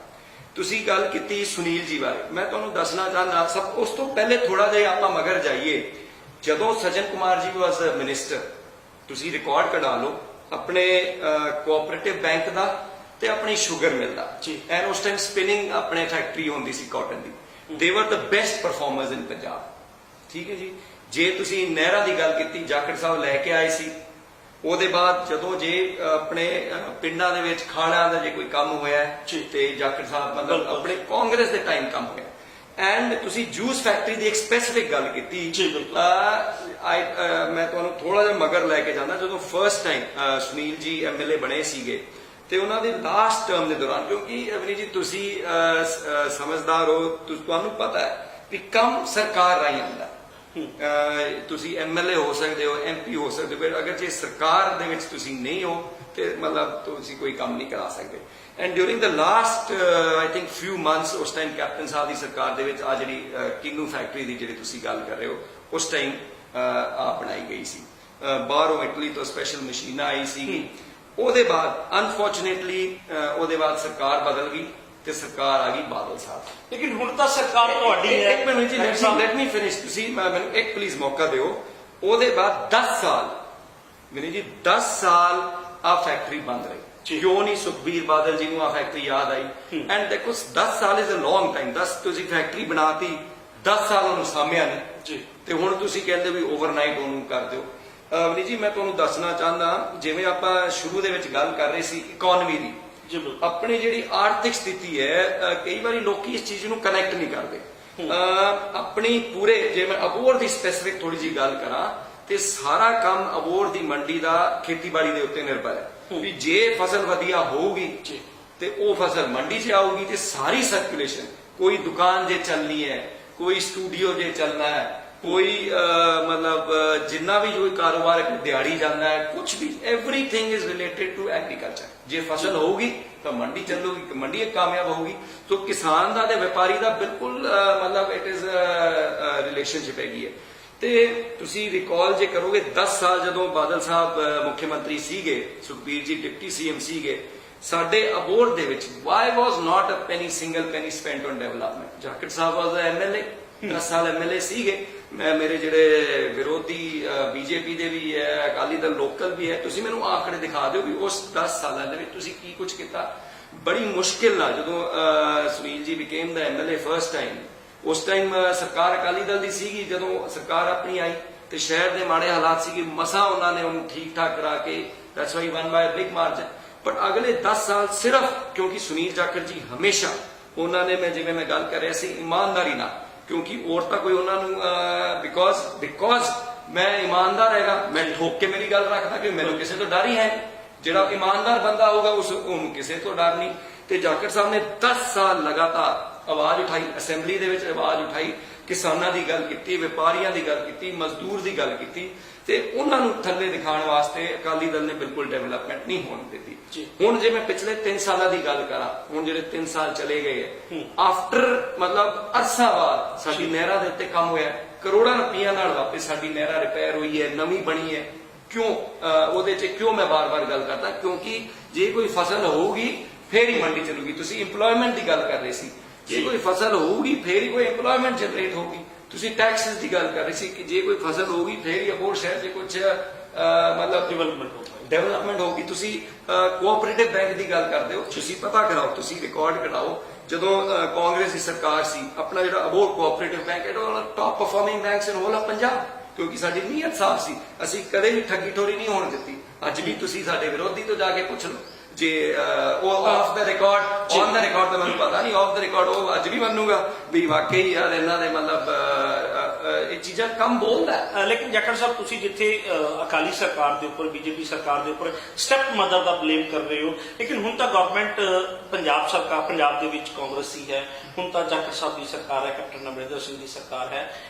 ਤੁਸੀਂ ਮਹਾਰਾਜਾ ਸਾਹਿਬ ਤੋਂ, ਜਾਖੜ ਸਾਹਿਬ ਤੋਂ ਕੀ ਇਹ ਮੰਗ ਕਰਦੇ ਹੋ ਕਿ ਇਸ ਜੋ ਸ਼ੂਗਰ ਮਿਲ ਹੈ ਇਸ ਨੂੰ ਬੰਦ ਨਾ ਹੋਣ ਦਿੱਤਾ ਜਾਵੇ? ਨਹੀਂ, ਡੈਫੀਨੇਟਲੀ ਕਰਦੇ ਆ ਸ਼ੂਗਰ ਮਿਲ ਦੀ। ਉਸ ਤੋਂ ਪਹਿਲੇ ਵੀ ਜੀ ਮੈਂ ਥੋੜਾ ਜਿਹਾ ਕਈ ਵਾਰ ਸੁਖਬੀਰ ਜੀ ਦੂਜਾ ਦੀ ਤਾਂ ਗਿਣਾ ਦਿੰਦੇ, ਆਪ ਦੀ ਭੁੱਲ ਜਾਂਦੇ ਆ। ਮੈਂ ਇਸ ਕਰਕੇ ਮੈਂ ਥੋੜਾ ਕਰਨਾ ਚਾਹੂੰਗਾ, ਕਿਉਂਕਿ ਇਸ ਵਾਰੀ ਜਦੋਂ ਜਲਾਲਾਬਾਦ ਦਾ ਬਾਈ ਇਲੈਕਸ਼ਨ ਹੋਇਆ ਸੀ, ਮੈਨੂੰ ਪਾਰਟੀ ਨੇ ਜ਼ਿੰਮੇਵਾਰੀ ਦਿੱਤੀ ਸੀ ਉੱਥੇ ਅਰਨੀ ਵਾਲੇ ਬਲਾਕ ਦੇ ਵਿੱਚ, ਮੇਰੀ ਉੱਥੇ ਡਿਊਟੀ ਲੱਗੀ ਸੀ ਤੇ ਫਰਸਟ ਟਾਈਮ ਮੈਂ ਉਸ ਇਲਾਕੇ 'ਚ ਇੰਨਾ ਡੀਪਲੀ ਮੈਂ ਗਿਆ ਸੀ। ਉੱਥੇ ਜਿਹੜਾ ਤੁਹਾਨੂੰ ਰਿਕਾਲ ਜੇ ਤੁਸੀਂ ਕਰੋਗੇ, ਉੱਥੇ ਜਿਹੜਾ ਹਰਸਿਮਰਤ ਕੌਰ ਜੀ ਨੇ ਬਣਾਇਆ ਸੀਗਾ ਫੂਡ ਪਾਰਕ ਬਣਾਇਆ ਸੀ ਟਾਵਾਲਾ ਕਲਾ 'ਚ, ਮੇਰੇ ਖਿਆਲ ਉਹ ਹੁਣ ਕੀ ਹਾਲਾਤ ਹੈ ਜੀ? ਇਟ ਇਜ਼ ਬੈਂਕਰਪਟਡ ਨਾਓ, ਬੰਦ ਪਿਆ ਜੀ, ਬੰਦ ਪਿਆ। ਠੀਕ ਹੈ ਜੀ, ਉਹਦੀ ਕਿਉਂ ਨਹੀਂ ਗੱਲ ਕਰਦੇ? 10 years ਹਰਸਿਮਰਤ ਜੀ ਵਾਸ, ਉਹ ਉੱਥੇ ਸੈਂਟਰ ਦੇ ਵਿੱਚ ਮੰਤਰੀ ਸੀਗੇ, ਫੂਡ ਪ੍ਰੋਸੈਸਿੰਗ ਮੰਤਰੀ ਸੀਗੇ। ਹੁਣ ਮੇਰੇ ਖਿਆਲ ਉਹਨਾਂ ਦਾ 6ਵਾਂ ਸਾਲ ਹੈ ਉਹ ਮੰਤਰੀ ਹੈਗੇ। What have they done for our area? ਮਤਲਬ ਲੰਬੀ ਦੇ ਵਿੱਚ ਕੀ ਉਹਨਾਂ ਨੇ ਫੂਡ ਪ੍ਰੋਸੈਸਿੰਗ ਦਾ ਕੀ ਕੀਤਾ ਹੈ? ਕਿਉਂ that is under?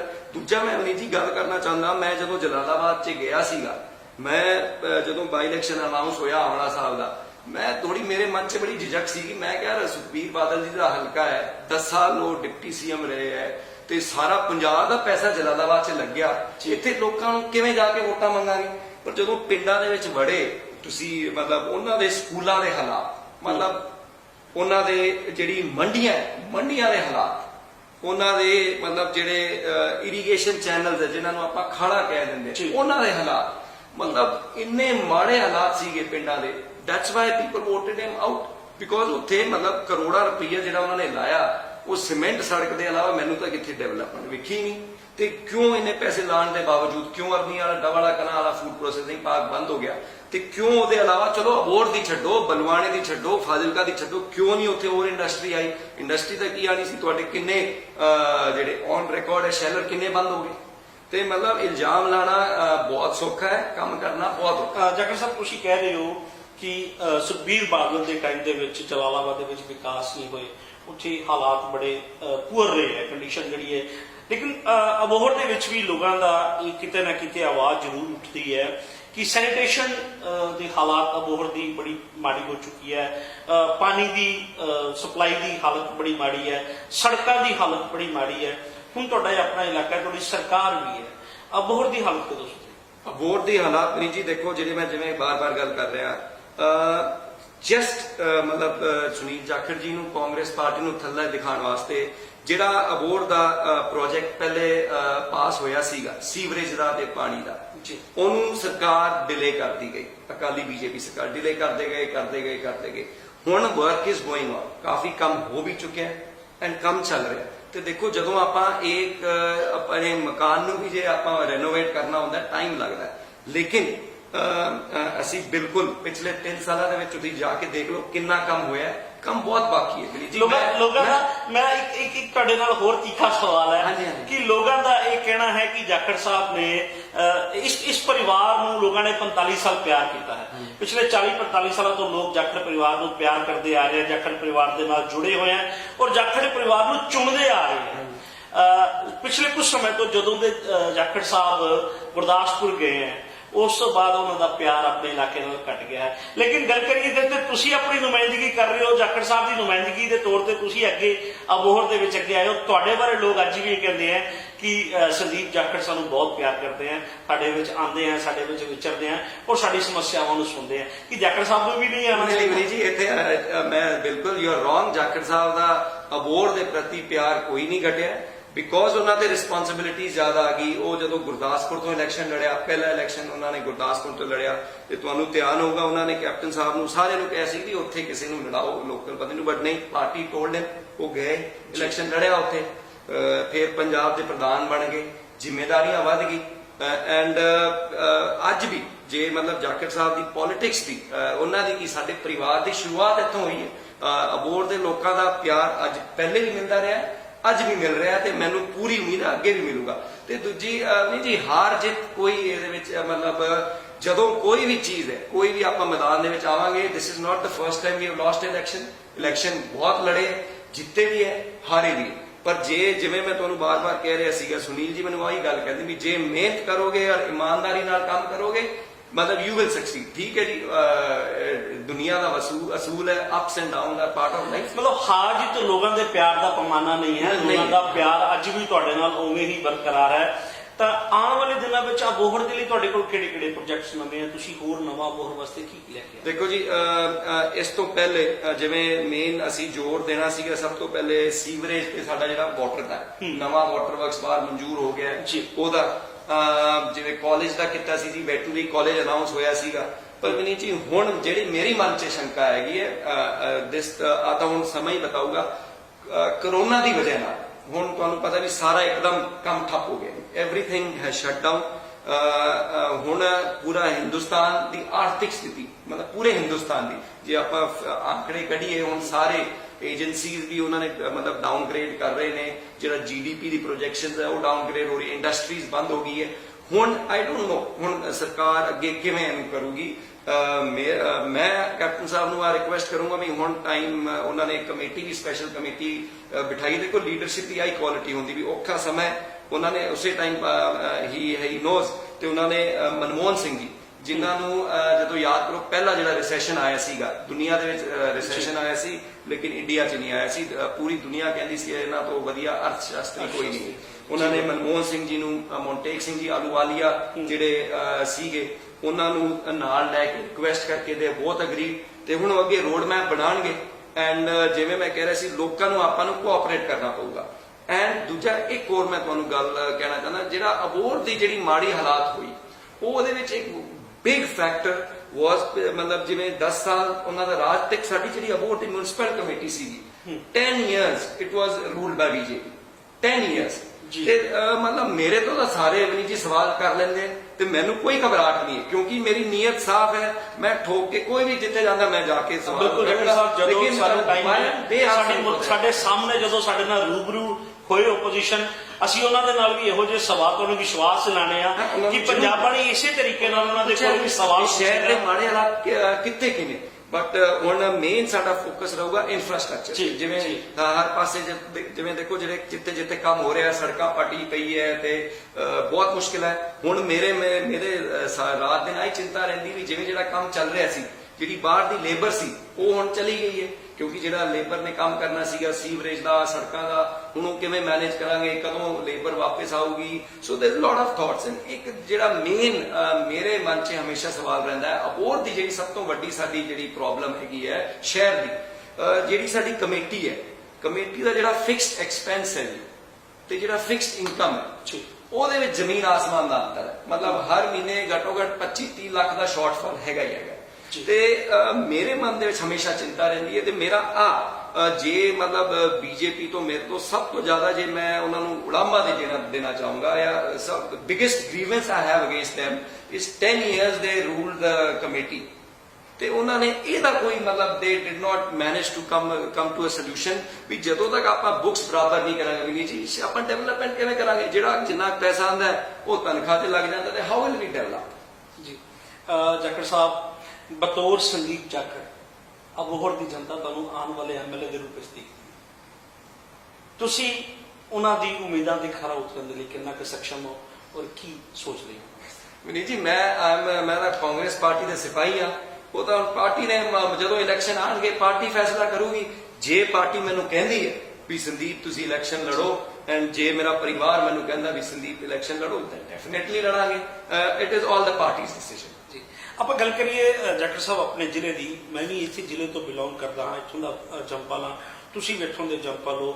ਆਪਣੇ ਇਲਾਕੇ ਦੇ ਉੱਪਰ ਆਪਣੇ ਜ਼ਿਲ੍ਹਾ ਇੱਕ ਬਾਰਡਰ ਬੈਲਟ ਦਾ ਬੜਾ ਵੱਡਾ ਧੱਬਾ ਲੱਗਿਆ ਹੋਇਆ ਹੈ ਕਿ ਇੱਥੇ ਬਾਰਡਰ ਹੋਣ ਕਰਕੇ ਇੱਥੇ ਇੰਡਸਟਰੀ ਨਹੀਂ ਕੋਈ ਆ ਰਹੀ, ਇੱਥੇ ਕੰਮ ਧੰਦਾ ਨਹੀਂ ਹੈ, ਵਪਾਰ ਨਹੀਂ ਹੈ, ਬਿਜ਼ਨਸ ਨਹੀਂ ਹੈ।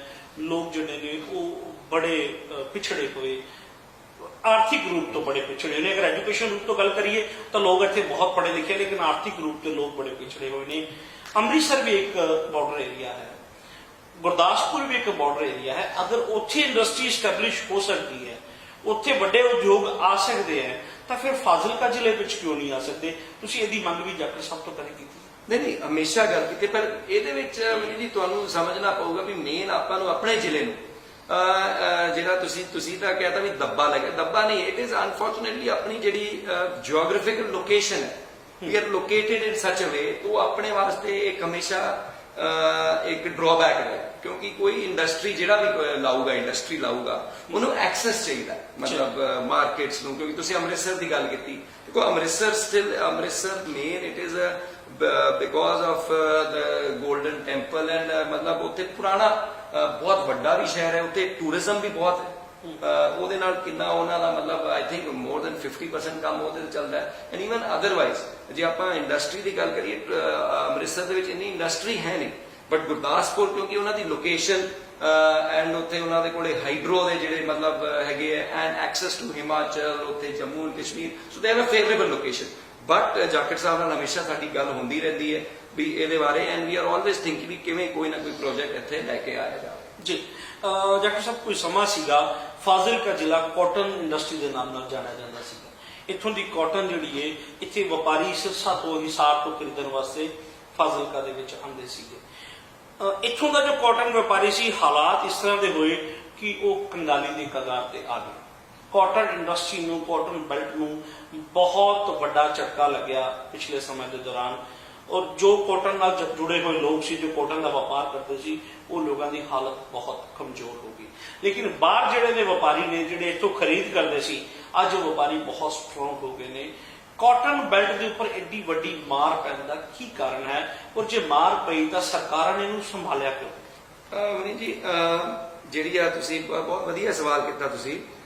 ਜਿੰਨਾ ਮੈਂ ਰਿਕਾਲ ਕਰਦਾ, ਤੁਸੀਂ correct me if I'm wrong, ਮੇਰੇ ਖਿਆਲ ਆਪਣੀ ਇੱਥੇ ਜਿਹੜੀ ਕਾਟਨ ਖਤਮ ਹੋਈ ਸੀ ਉਹ ਖਤਮ ਹੋਈ ਸੀ ਅਮਰੀਕਨ ਸੁੰਡੀ ਦੀ ਵਜ੍ਹਾ ਨਾਲ। ਮਤਲਬ ਅਸੀਂ ਤਾਂ ਬਹੁਤ ਛੋਟੇ ਸੀਗੇ ਉਸ ਟਾਈਮ, ਬਟ ਅਮਰੀਕਨ ਸੁੰਡੀ ਜਦੋਂ ਆਈ ਸੀ we could not control it, ਮਤਲਬ ਕੰਟਰੋਲ ਨਹੀਂ ਹੋਈ ਆਪਣੇ ਤੋਂ। ਤੇ ਮਤਲਬ ਜਿੰਨੀ ਵੀ ਜਿਵੇਂ ਆਪਣੇ ਅਬੋਹਰ ਦੀ ਵੀ ਮੈਂ ਗੱਲ ਕਰਾਂ, ਜਿਵੇਂ ਭਵਾਨੀ ਕਾਟਨ ਮਿਲ ਸੀਗੀ, ਦੋਨਾਂ ਪਾਸੇ ਸ਼ਹਿਰ ਮਤਲਬ ਵੱਡੀ ਵੱਡੀ ਕਾਟਨ ਮਿਲ ਸੀ, ਨਾ ਵਪਾਰ ਸੀਗਾ, ਇੰਨੇ ਉੱਥੇ ਬੰਦੇ ਕੰਮ ਕਰਦੇ ਸੀ, ਬਟ ਦੇ ਕੁਡ ਨਾਟ ਮਤਲਬ ਕੰਟਰੋਲ, ਉਹ ਫੇਲ ਹੋ ਗਿਆ, ਫੇਲੀਅਰ ਹੋ ਗਿਆ। ਉਹਦੇ ਬਾਅਦ ਅਗੇਨ ਜੀ ਜੇ ਇਫ ਯੂ ਰਿਕਾਲ, ਤੁਸੀਂ ਨਾਟ ਐਜ਼ ਅ ਪੱਤਰਕਾਰ, ਤੁਸੀਂ ਆਮ ਨਾਗਰਿਕ ਹੋ ਕੇ ਤੁਸੀਂ ਕਿਸੇ ਨੂੰ ਜੇ ਪੁੱਛੋਗੇ, ਕਿਸੇ ਵੀ ਕਿਸਾਨ ਨੂੰ ਪੁੱਛੋਗੇ, ਉਹ ਤੁਹਾਨੂੰ ਇੱਕ ਗੱਲ ਕਹੂਗਾ ਯਾਰ ਜਦੋਂ ਕਾਂਗਰਸ ਤੇ ਕੈਪਟਨ ਦੀ ਸਰਕਾਰ ਆਉਂਦੀ ਹੈ ਤੇ ਨਰਮਾ ਬਹੁਤ ਵਧੀਆ ਹੁੰਦਾ, ਤੇ ਜਦੋਂ ਅਕਾਲੀਆਂ ਦਾ ਰਾਜ ਆਉਂਦਾ ਹੈ, ਬੀਜੇਪੀ ਦਾ ਰਾਜ ਆਉਂਦਾ, ਨਰਮਾ ਮਾੜਾ ਨਹੀਂ ਹੁੰਦਾ। ਉਹੀ ਜ਼ਮੀਨ ਮਤਲਬ ਜੇ ਆਪਾਂ ਮਗਰ ਗੱਲ ਕਰੀਏ, ਮਤਲਬ ਹੁਣ ਤੁਸੀਂ ਵੇਖ ਲਓ, ਮਤਲਬ ਲਾਸਟ 2-3 ਸਾਲਾਂ ਦਾ ਰਿਕਾਰਡ ਕੱਢ ਲਓ ਵੀ ਕਿਵੇਂ ਜ਼ਮੀਂਦਾਰ ਜਿਹੜਾ ਸੀਗਾ 3-4 ਸਪਰੇ ਕਰ ਰਿਹਾ ਸੀਗਾ, ਤੇ ਤੁਸੀਂ ਰਿਕਾਲ ਕਰੋ ਜਿਹੜੇ 10 ਸਾਲ ਲਗਾਤਾਰ ਕਿੰਨੀ ਸਪਰੇ ਕਰ ਰਹੇ ਸੀਗੇ, ਕਿਉਂਕਿ ਨੀਅਤ ਉਹਨਾਂ ਦੀ ਮਾੜੀ ਸੀ, ਨਕਲੀ ਬੀਜ ਆਈ ਜਾਂਦਾ ਸੀ, ਨਕਲੀ ਸਪਰੇਆਂ ਆਈ ਜਾਂਦੀ ਸੀ, ਤੇ ਕਿੱਥੋਂ how will we revive and ਆ ਮੇਰਾ ਮਤਲਬ ਵੱਡੇ ਬਾਦਲ ਸਾਹਿਬ ਇੰਨੇ ਮਤਲਬ ਜਾਖੜ ਸਾਹਿਬ ਉਹਨਾਂ ਦੀ ਬਹੁਤ ਕਦਰ ਕਰਦੇ ਆ ਐਂਡ 10 ਸਾਲ ਦਾ ਸਮਾਂ ਕਿਸੇ ਨੂੰ ਮਿਲਣਾ ਇੱਕ ਮਤਲਬ ਗੋਲਡਨ ਓਪਰਚੁਨਿਟੀ 10 ਸਾਲ ਦੇ ਵਿੱਚ, ਔਰ ਖਾਸ ਕਰਕੇ ਜਦੋਂ ਉਹ ਜ਼ਿਲ੍ਹਾ ਤੁਹਾਡਾ ਆਪਣਾ ਜ਼ਿਲ੍ਹਾ ਹੋਵੇ ਜਿੱਥੇ ਤੁਸੀਂ ਆਪ ਨੁਮਾਇੰਦਗੀ ਕਰ ਰਹੇ ਹੋ। ਅਦਰਵਾਈਜ਼ ਤੁਸੀਂ ਮਤਲਬ ਤੁਹਾਡੀ ਪਾਰਟੀ ਦੇ ਵਿੱਚ ਤੁਸੀਂ ਅਨਚੈਲੰਜਡ ਹੋ 10 ਸਾਲ ਦੇ ਵਿੱਚ, ਜੇ ਉਹਨਾਂ ਦੀ ਸੋਚ ਪ੍ਰੋਗਰੈਸਿਵ ਹੁੰਦੀ ਅਕਾਲੀ ਦਲ ਦੀ ਤੇ ਪੰਜਾਬ ਨੂੰ ਇੱਥੋਂ ਮਤਲਬ ਹਿੰਦੁਸਤਾਨ ਦਾ ਨੰਬਰ 1 ਸਟੇਟ ਬਣਾ ਸਕਦੇ ਸੀ, ਬਟ ਨਹੀਂ ਸੋਚ ਪ੍ਰੋਗਰੈਸਿਵ ਨਹੀਂ ਸੀ। ਇਹ ਸਰਕਾਰਾਂ ਦੀ ਹੀ ਨਾਕਾਮਯਾਬੀਆਂ ਨੇ ਜਿਨ੍ਹਾਂ ਨੇ ਏਡੇ ਵੱਡੇ ਉਦਯੋਗ ਵੀ ਖਤਮ ਕਰਤੇ। ਅਗਰ ਸਰਕਾਰ ਉਸ ਟਾਈਮ ਦੀ ਚਾਹੁੰਦੀ ਸੰਭਾਲਣਾ ਚਾਹੁੰਦੀ ਤਾਂ ਇਹਨੂੰ ਸੰਭਾਲਿਆ ਵੀ ਜਾ ਸਕਦਾ ਸੀ। ਨਹੀਂ ਦੇਖੋ ਕਈ ਵਾਰੀ ਸਰਕਾਰਾਂ ਨੇ, ਜਿਵੇਂ ਮੈਂ ਅਮਰੀਕਨ ਸੁੰਨੀ ਦਾ ਐਗਜ਼ਾਮਪਲ ਦਿੱਤਾ, ਉਸ ਟਾਈਮ ਉਹ ਆਈ ਨਹੀਂ ਕੰਟਰੋਲ ਹੋਈ, ਬਟ ਉਹਦੇ ਬਾਅਦ ਵੀ ਕੁਡ ਹੈਵ ਰਿਵਾਈਵ, ਫਿਰ ਉਹ ਨੀਅਤ 'ਚ ਕੋਟ ਪੈ ਗਿਆ। ਹੁਣ ਜਿਵੇਂ ਕਰੋਨਾ ਦੀ ਆਪਾਂ ਗੱਲ ਕਰੀਏ, ਹੁਣ ਕਰੋਨਾ ਨੇ ਸਾਰੇ ਦੇਸ਼ ਨੂੰ ਤਬਾਹ ਕਰਤਾ ਜੀ, ਪਰ ਮੇਰਾ ਕਹਿਣ ਦਾ ਭਾਵ ਹੈ ਵੀ ਜਿਵੇਂ ਹੁਣ ਕੈਪਟਨ ਸਾਹਿਬ ਦੀ ਜਦੋਂ ਸਰਕਾਰ ਆਈ ਸੀ, ਹੁਣ 3 ਸਾਲ ਤਾਂ ਲੱਗੇ ਆਪਾਂ ਨੂੰ ਮਸਾਂ ਮਤਲਬ ਟ੍ਰੇਨ ਨੂੰ ਜਿਵੇਂ ਪਟੜੀ ਦੇ ਉੱਤੇ ਲੈ ਗਿਆ, ਹੁਣ ਕਰੋਨਾ ਆ ਗਿਆ, but it was the first time after 3 year, ਜਿਵੇਂ ਮਨਪ੍ਰੀਤ ਜੀ ਨੇ ਕਿਹਾ ਸੀ ਕਿ ਬੈਲੈਂਸ ਦ ਬੁੱਕਸ, ਪਹਿਲੀ ਵਾਰੀ ਮਤਲਬ ਉਹਨਾਂ ਨੇ ਮਸਾਂ ਉਹਨੂੰ ਲੈ ਕੇ ਆਏ ਸੀ। ਬਟ ਚਲੋ ਆ ਵੀ ਮਤਲਬ ਮੈਨੂੰ ਹੌਸਲਾ ਹੈ, ਕੈਪਟਨ ਸਾਹਿਬ ਦੀ ਪ੍ਰੋਗਰੈਸਿਵ ਸੋਚ ਹੈ, ਪੰਜਾਬ ਦੇ ਪ੍ਰਤੀ ਬਹੁਤ ਉਹਨਾਂ ਨੂੰ ਲਗਾਵ ਹੈ and I am sure even ਦੋ ਕੜੇ ਫੈਸਲੇ ਲੈਣੇ ਪੈਣੇ, ਬਟ ਆਪਾਂ ਪੰਜਾਬ। ਜਾਖੜ ਸਾਹਿਬ ਤੁਸੀਂ ਨਰਮੇ ਦੀ ਫਸਲ ਦੀ ਗੱਲ ਕਰ ਰਹੇ ਹੋ ਕਿ ਨਰਮੇ ਦੀ ਫਸਲ ਇੱਥੇ ਹੁੰਦੀ ਹੈ, ਇੱਕ ਹੋਰ ਨਵੀਂ ਗੱਲ ਦੇਖਣ ਨੂੰ ਆਈ ਹੈ ਕਿ ਮੰਡੀ ਦੇ ਵਿੱਚ ਫਸਲ ਜਿਹੜੀ ਹੁਣ ਖਰੀਦ ਲਗਭਗ ਹੋ ਚੁੱਕੀ ਹੈ, ਧਾਨ ਦੀ ਪਨੀਰੀ ਦੀ ਰੋਪਾਈ ਹੋਣ ਜਾ ਰਹੀ ਹੈ ਔਰ ਨਰਮੇ ਦੀ ਬਿਜਾਈ ਜਿਹੜੀ ਹੈ ਹੋਣ ਜਾ ਰਹੀ ਹੈ। ਨਹਿਰਾਂ ਦੇ ਵਿੱਚ ਪਾਣੀ ਨਹੀਂ ਆ ਰਿਹਾ ਔਰ ਨਹਿਰਾਂ ਬਿਲਕੁਲ ਸੁੱਕੀਆਂ ਪਈਆਂ, ਪਾਣੀ ਨਹੀਂ ਆ ਰਿਹਾ। ਔਰ ਦੂਸਰੇ ਪਾਸੇ ਗੱਲ ਕਰੀਏ ਬਿਜਲੀ ਦੀ, ਤਾਂ ਸਰਕਾਰ ਵੱਲੋਂ ਇੱਕ ਦਿਨ ਛੱਡ ਕੇ ਬਿਜਲੀ ਦਿੱਤੀ ਜਾ ਰਹੀ ਹੈ ਔਰ ਉਹ ਵੀ 4 ਘੰਟੇ ਬਿਜਲੀ ਦਿੱਤੀ ਜਾ ਰਹੀ ਹੈ। ਕੀ ਕਿਸਾਨਾਂ ਦੇ ਲਈ ਇਹ ਸਭ ਪ੍ਰਾਪਤ ਹੋਏਗਾ?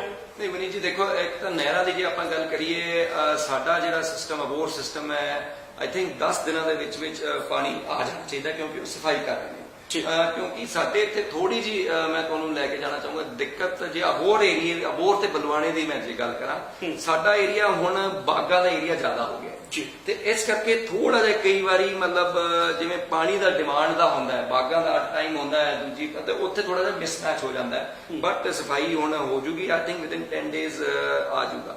ਤੇ ਨਰਮੇ ਦੀ ਬਿਜਾਈ ਵੀ ਜਿਹੜੀ ਹੈ ਅਸੀਂ ਮੈਨੇਜ ਕਰ ਲਾਂਗੇ, ਕਿਉਂਕਿ ਪਰ ਮੈਨੂੰ ਜਿਹੜਾ ਮੇਰੇ ਮਨ 'ਚ ਜਿਹੜੀ ਟੈਨਸ਼ਨ ਰਹਿੰਦੀ ਹੈ ਉਹ ਰਹਿੰਦੀ ਹੈ ਝੋਨੇ ਦੀ, ਕਿਉਂਕਿ ਨਰਮੇ ਦੀ ਬਿਜਾਈ ਤਾਂ ਮਸ਼ੀਨ ਨਾਲ ਹੋਣੀ ਹੈ ਜੀ, ਉਹਦਾ ਟਰੈਕਟਰ ਦੇ ਮਗਰ ਮਸ਼ੀਨ ਲੱਗ ਕੇ ਤੇ ਉਹਦਾ ਇੱਕ ਦਿਨ ਦਾ ਕੰਮ ਹੈ, ਚਲੋ ਇੱਕ ਅੱਧੇ ਦਿਨ ਜੇ ਲੇਟ ਹੋ ਵੀ ਜਾਂਦਾ ਜ਼ਮੀਂਦਾਰ, ਹੀ ਕੈਨ ਮੈਨੇਜ। ਬਟ ਹੁਣ ਕਰੋਨਾ ਦੀ ਵਜ੍ਹਾ ਨਾਲ ਜੇ ਹੁਣ ਤੁਹਾਡੀ ਜੇ ਫਾਜ਼ਿਲਕਾ ਦੀ ਮੈਂ ਗੱਲ ਕਰਾਂ, ਫਾਜ਼ਿਲਕਾ ਤੋਂ ਅੱਗੇ ਸਾਰਾ ਏਰੀਆ ਝੋਨੇ ਦਾ ਹੈ ਤੇ ਤੁਹਾਡੀ ਮੇਰੇ ਖਿਆਲ ਜੂਨ ਦੇ ਵਿੱਚ, ਮਿਡ ਜੂਨ ਦੇ ਵਿੱਚ ਤੁਸੀਂ ਸ਼ੁਰੂ ਕਰਦੇ ਹੋ। ਹੁਣ ਮਨੀ ਜੀ ਮੈਨੂੰ ਵੀ ਟੈਨਸ਼ਨ ਹੈ, ਜਿਹੜੀ ਜਾਖੜ ਸਾਹਿਬ ਨੂੰ ਵੀ ਤੇ ਕੈਪਟਨ ਸਾਹਿਬ ਨੂੰ, ਕਾਂਗਰਸ ਪਾਰਟੀ ਨੂੰ, ਸਾਰਿਆਂ ਨੂੰ ਟੈਨਸ਼ਨ ਹੈ ਵੀ ਜੇ ਆਪਾਂ ਜੂਨ ਤੱਕ ਵੀ ਡੋਂਟ ਨੋ, ਆਪਾਂ ਨੂੰ ਪਤਾ ਨਹੀਂ ਕੀ ਹਾਲਾਤ ਹੋਣਗੇ, ਤੇ ਜੇ ਉਸ ਟਾਈਮ ਤੱਕ ਵੀ ਹਾਲਾਤ ਮਾੜੇ ਹੋਏ ਤਾਂ ਕਿਵੇਂ ਆਪਾਂ ਮੈਨੇਜ ਕਰਾਂਗੇ, ਕਿਉਂਕਿ ਉਹਦੇ ਵਾਸਤੇ ਆਪਾਂ ਨੂੰ ਲੇਬਰ ਚਾਹੀਦੀ, ਲੇਬਰ ਦੀ ਬਹੁਤ ਸ਼ਾਰਟੇਜ ਝੋਨੇ ਨੂੰ ਲਾਉਣ ਵਾਸਤੇ, ਤੇ ਉਹ ਕਿਵੇਂ ਮੈਨੇਜ ਕਰਾਂਗੇ, ਉਹ ਮੇਰੇ ਤੇ ਬਹੁਤ ਵੱਡਾ ਮੇਰੇ ਮਨ 'ਚ ਰਹਿੰਦਾ, ਤੇ ਸਮਥਿੰਗ ਟੂ ਥਿੰਕ ਅਬਾਊਟ। ਗੱਲ ਕਰੀਏ ਕਿ ਮੰਡੀ ਦੇ ਹਾਲਾਤਾਂ ਦਾ, ਜੱਟ ਸਾਹਿਬ ਤੁਸੀਂ ਕੀ ਮੰਡੀ ਦੇ ਹਾਲਾਤਾਂ ਦਾ ਮੁਆਇਨਾ ਕੀਤਾ ਹੈ ਕਿ ਉੱਥੇ ਜੋ ਖਰੀਦ ਦਾ ਕੰਮ ਚੱਲ ਰਿਹਾ ਹੈ, ਤੁਸੀਂ ਉਹਦੇ ਤੋਂ ਕਿੰਨਾ ਕੁ ਸੰਤੁਸ਼ਟ ਹੋ ਔਰ ਉਥੋਂ ਦੇ ਹਾਲਾਤ ਕਿਦਾਂ ਦੇ? ਅਮਨੀ ਜੀ ਮੈਂ ਕੱਲ ਵੀ ਗਿਆ ਸੀ, ਅੱਜ ਸ਼ੁਰੂ ਮੈਂ ਗੁਮਜਾਲ ਉੱਥੇ ਸਾਰਾ ਵੇਖ ਕੇ ਸਾਰਾ, ਫਿਰ ਮੈਂ ਗੁਮਜਾਲ ਮੰਡੀ ਐਂਡ ਉਹਦੇ ਬਾਅਦ ਮੌਜਗੜ ਤੇ ਖੂਹੀਆਂ ਸਰਵਰ, 3 ਮੰਡੀਆਂ 'ਚ ਜਾ ਕੇ ਆਇਆ ਸੀ। ਆਈ ਐਮ ਸੈਟਿਸਫਾਈਡ, ਮਤਲਬ ਕਿਉਂਕਿ ਜਿਨ ਹਾਲਾਤਾਂ ਦੇ ਵਿੱਚ, ਕਿਉਂਕਿ ਤੁਹਾਨੂੰ ਧਿਆਨ ਹੋਣਾ ਨਾਰਮਲੀ ਪੰਜਾਬ ਦੇ ਵਿੱਚ ਨਾਰਮਲੀ ਮੇਰੇ ਖਿਆਲ 1500-1600 ਮੰਡੀਆਂ ਲੱਗਦੀ ਸੀ, ਹੁਣ ਉਹਨਾਂ ਨੇ ਆਲਮੋਸਟ ਡਬਲ ਕਰ 3000 ਮੰਡੀਆਂ ਕਰਤੀ ਹੈ, ਬਿਕੋਜ਼ ਆਫ ਕਰੋਨਾ ਵੀ ਜ਼ਿਆਦਾ ਲੋਕੀ ਨਾ ਇਕੱਠੇ ਹੋਣ ਐਂਡ ਕਰੋਨਾ ਦਾ ਜਿਹੜੀ ਮਹਾਮਾਰੀ ਚੱਲ ਰਹੀ ਹੈ, ਉਹ despite all that I am satisfied. ਤੇ ਜਿਹੜਾ ਮਹਿਕਮਾ ਹੈ ਮਨੀ ਜੀ, ਇੱਕ ਹੋਰ ਮੈਂ ਤੁਹਾਨੂੰ ਗੱਲ ਕਹਿਣਾ ਚਾਹੂੰਗਾ, ਅਗੇਨ ਤੁਸੀਂ ਮੇਰੇ ਤੋਂ ਨਹੀਂ, ਤੁਸੀਂ ਜ਼ਮੀਂਦਾਰਾਂ ਤੋਂ ਪੁੱਛਿਆ ਜੀ, ਉਹਨਾਂ ਨੂੰ ਪੁੱਛ ਲਓ ਵੀ ਕਾਂਗਰਸ ਦੇ ਟਾਈਮ ਲਿਫਟਿੰਗ ਕਿਵੇਂ ਹੁੰਦੀ ਹੈ ਤੇ ਅਕਾਲੀਆਂ ਦੇ ਟਾਈਮ ਕਿਵੇਂ ਹੁੰਦੀ ਸੀ। I am satisfied. ਦੂਜਾ, ਜਿੱਥੇ ਦਿੱਕਤ ਆ ਰਹੀ ਹੈ, ਆਫੀਸ਼ੀਅਲਸ ਆਰ ਔਨ ਦ ਟੋਜ਼, ਤੇ ਜਿਵੇਂ ਜਿੱਥੇ ਕੋਈ ਦਿੱਕਤ ਆ ਰਹੀ ਹੈ, ਮਤਲਬ ਉਹਦਾ ਜਲਦ, ਜਿਵੇਂ ਕੂਪਨਸ ਜਿਹੜੇ ਉਹ ਪਾਸ ਦਾ ਸਿਸਟਮ ਜਿਹੜਾ ਸੀਗਾ, ਇਨੀਸ਼ੀਅਲੀ 2-3 ਦਿਨ ਦਿੱਕਤ ਆਈ ਸੀ, ਬਟ ਹੁਣ ਜਿਵੇਂ ਮੈਨੇਜ ਹੋ ਰਿਹਾ, ਤੇ ਕਿਸਾਨ ਵੀ ਜਿਹੜੇ ਉਹ ਵੀ ਸਮਝਦੇ ਵੀ ਔਖਾ ਸਮਾਂ, they are also cooperating and it is satisfying. ਤੁਸੀਂ ਗੱਲ ਕੀਤੀ ਹੈ ਲਿਫਟਿੰਗ ਨੂੰ ਲੈ ਕੇ, under the guideline of Punjab government, CM ਸਾਹਿਬ ਦੀ ਗਾਈਡੈਂਸ ਦੇ ਅੰਡਰ ਔਰ ਚੌਧਰੀ ਸੁਨੀਲ ਕੁਮਾਰ ਜਾਖੜ ਜੀ ਦੀ ਗਾਈਡੈਂਸ ਦੇ ਅੰਡਰ ਜੋ ਫਾਜ਼ਿਲਕਾ ਪ੍ਰਸ਼ਾਸਨ ਹੈ ਉਹ ਆਪਣਾ ਕੰਮ ਬਹੁਤ ਵਧੀਆ ਤਰੀਕੇ ਨਾਲ ਕਰ ਰਿਹਾ ਹੈ। ਡੀਸੀ ਫਾਜ਼ਿਲਕਾ ਦੀ ਭੂਮਿਕਾ ਇਸ ਹਾਲਾਤਾਂ ਦੇ ਦੌਰਾਨ ਬਹੁਤ ਸ਼ਲਾਘਾਯੋਗ ਰਹੀ ਹੈ, ਜਿਨ੍ਹਾਂ ਨੇ ਫਾਜ਼ਿਲਕਾ ਜ਼ਿਲ੍ਹੇ ਨੂੰ ਗ੍ਰੀਨ ਜ਼ੋਨ ਬਣਾਈ ਰੱਖਿਆ ਔਰ ਜ਼ੀਰੋ ਮੇਨਟੇਨ ਕਰਨ ਦੇ ਵਿੱਚ ਬਹੁਤ ਵੱਡੀ ਭੂਮਿਕਾ ਨਿਭਾਈ ਹੈ। ਪੂਰਾ ਦਾ ਪੂਰਾ ਪ੍ਰਸ਼ਾਸਨਿਕ ਅਮਲਾ ਜਿਹੜਾ ਦਿਨ ਰਾਤ ਜੁਟਿਆ ਹੈ। ਫਾਜ਼ਿਲਕਾ ਦੇ ਵਿੱਚ ਅਗਰ ਤੁਸੀਂ ਲਿਫਟਿੰਗ ਦੀ ਗੱਲ ਕਰਦੇ ਹੋ ਜਾਂ ਅਬੋਹਰ ਦੇ ਵਿੱਚ ਲਿਫਟਿੰਗ ਦੀ ਗੱਲ ਕਰਦੇ ਹੋ ਤਾਂ ਲਿਫਟਿੰਗ ਜਿਹੜੀ ਹੈ ਉਹ ਠੀਕ ਚੱਲ ਰਹੀ ਹੈ। ਅਸੀਂ ਸਮਝ ਸਕਦੇ ਹਾਂ ਕਿ ਲਿਫਟਿੰਗ ਜਿਹੜੀ ਹੈ ਉਹ ਅੱਛੀ ਚੱਲ ਰਹੀ ਹੈ, ਲੇਕਿਨ ਸਰਕਾਰ ਦਾ ਦਾਅਵਾ ਸੀ ਕਿ ਮੰਡੀ ਦੇ ਵਿੱਚ ਫਸਲ ਆਉਣ ਤੋਂ 24 ਘੰਟਿਆਂ ਦੇ ਬਾਅਦ ਜਿਹੜੀ ਖਰੀਦ ਕੀਤੀ ਜਾਏਗੀ, ਲਿਫਟਿੰਗ ਦਾ ਕੰਮ ਜਿਹੜਾ ਹੋ ਜਾਏਗਾ ਔਰ ਨੈਕਸਟ 24 ਆਵਰਸ ਦੇ ਵਿੱਚ ਜਿਹੜੀ ਪੇਮੈਂਟ ਹੈ, ਅਦਾਇਗੀ ਹੈ ਜਿਹੜੀ ਉਹ ਹੋ ਜਾਏਗੀ, ਲੇਕਿਨ ਅਦਾਇਗੀ ਹਾਲੇ ਜਿਹੜੀ ਉਹ ਨਹੀਂ ਹੋਈ। ਅਵਨੀ ਜੀ ਦੇਖੋ, ਇਹਦੇ ਵਿੱਚ ਮੈਂ ਆਹੀ ਕਹਿਣਾ ਚਾਹੂੰਗਾ, ਪਿਛਲੇ 4 ਮੈਂ ਕਿਹਾ ਵਿਦਿਨ ਹਫਤੇ ਤੋਂ ਜਦੋਂ ਦੀ ਕਣਕਾਂ ਆਉਣ ਸ਼ੁਰੂ ਹੋਈ ਹੈ, ਤੁਸੀਂ ਮੈਂ ਇੱਥੇ ਲੋਕਲ ਮੈਂ ਗੱਲ ਕਰ ਸਕਦਾ ਜਿੱਥੇ ਮੈਂ ਆਪ ਜਾ ਕੇ ਆਇਆ। ਇੱਕ ਤਾਂ ਮੌਸਮ ਨਹੀਂ ਬਿਲਕੁਲ ਕੋਆਪਰੇਟ ਕਰਿਆ, ਤੁਸੀਂ ਵੇਖਿਆ ਹੋਣਾ 3 ਵਾਰ ਮੀਂਹ ਪੈ ਗਿਆ ਵਿਦਿਨ ਅ ਵੀਕ, 3 ਵਾਰੀ ਮੀਂਹ ਪੈ ਗਿਆ ਐਂਡ ਉਹਦੇ ਨਾਲ ਕਈ ਵਾਰ ਥੋੜੀ ਜਿਹੀ ਡਿਲੇਜ਼ ਹੋ ਜਾਂਦੀ ਹੈ, ਬਟ ਪ੍ਰਸ਼ਾਸਨ ਉਹਦੇ ਉੱਤੇ ਮਤਲਬ they are on it, they are on the job. ਇੱਕ ਮਿੰਟ ਜੀ, ਥੋੜੀ ਜਿਹੀ ਮੈਂ ਇੱਕ ਗੱਲ ਕਰਨਾ ਭੁੱਲ ਗਿਆ ਸੀਗਾ।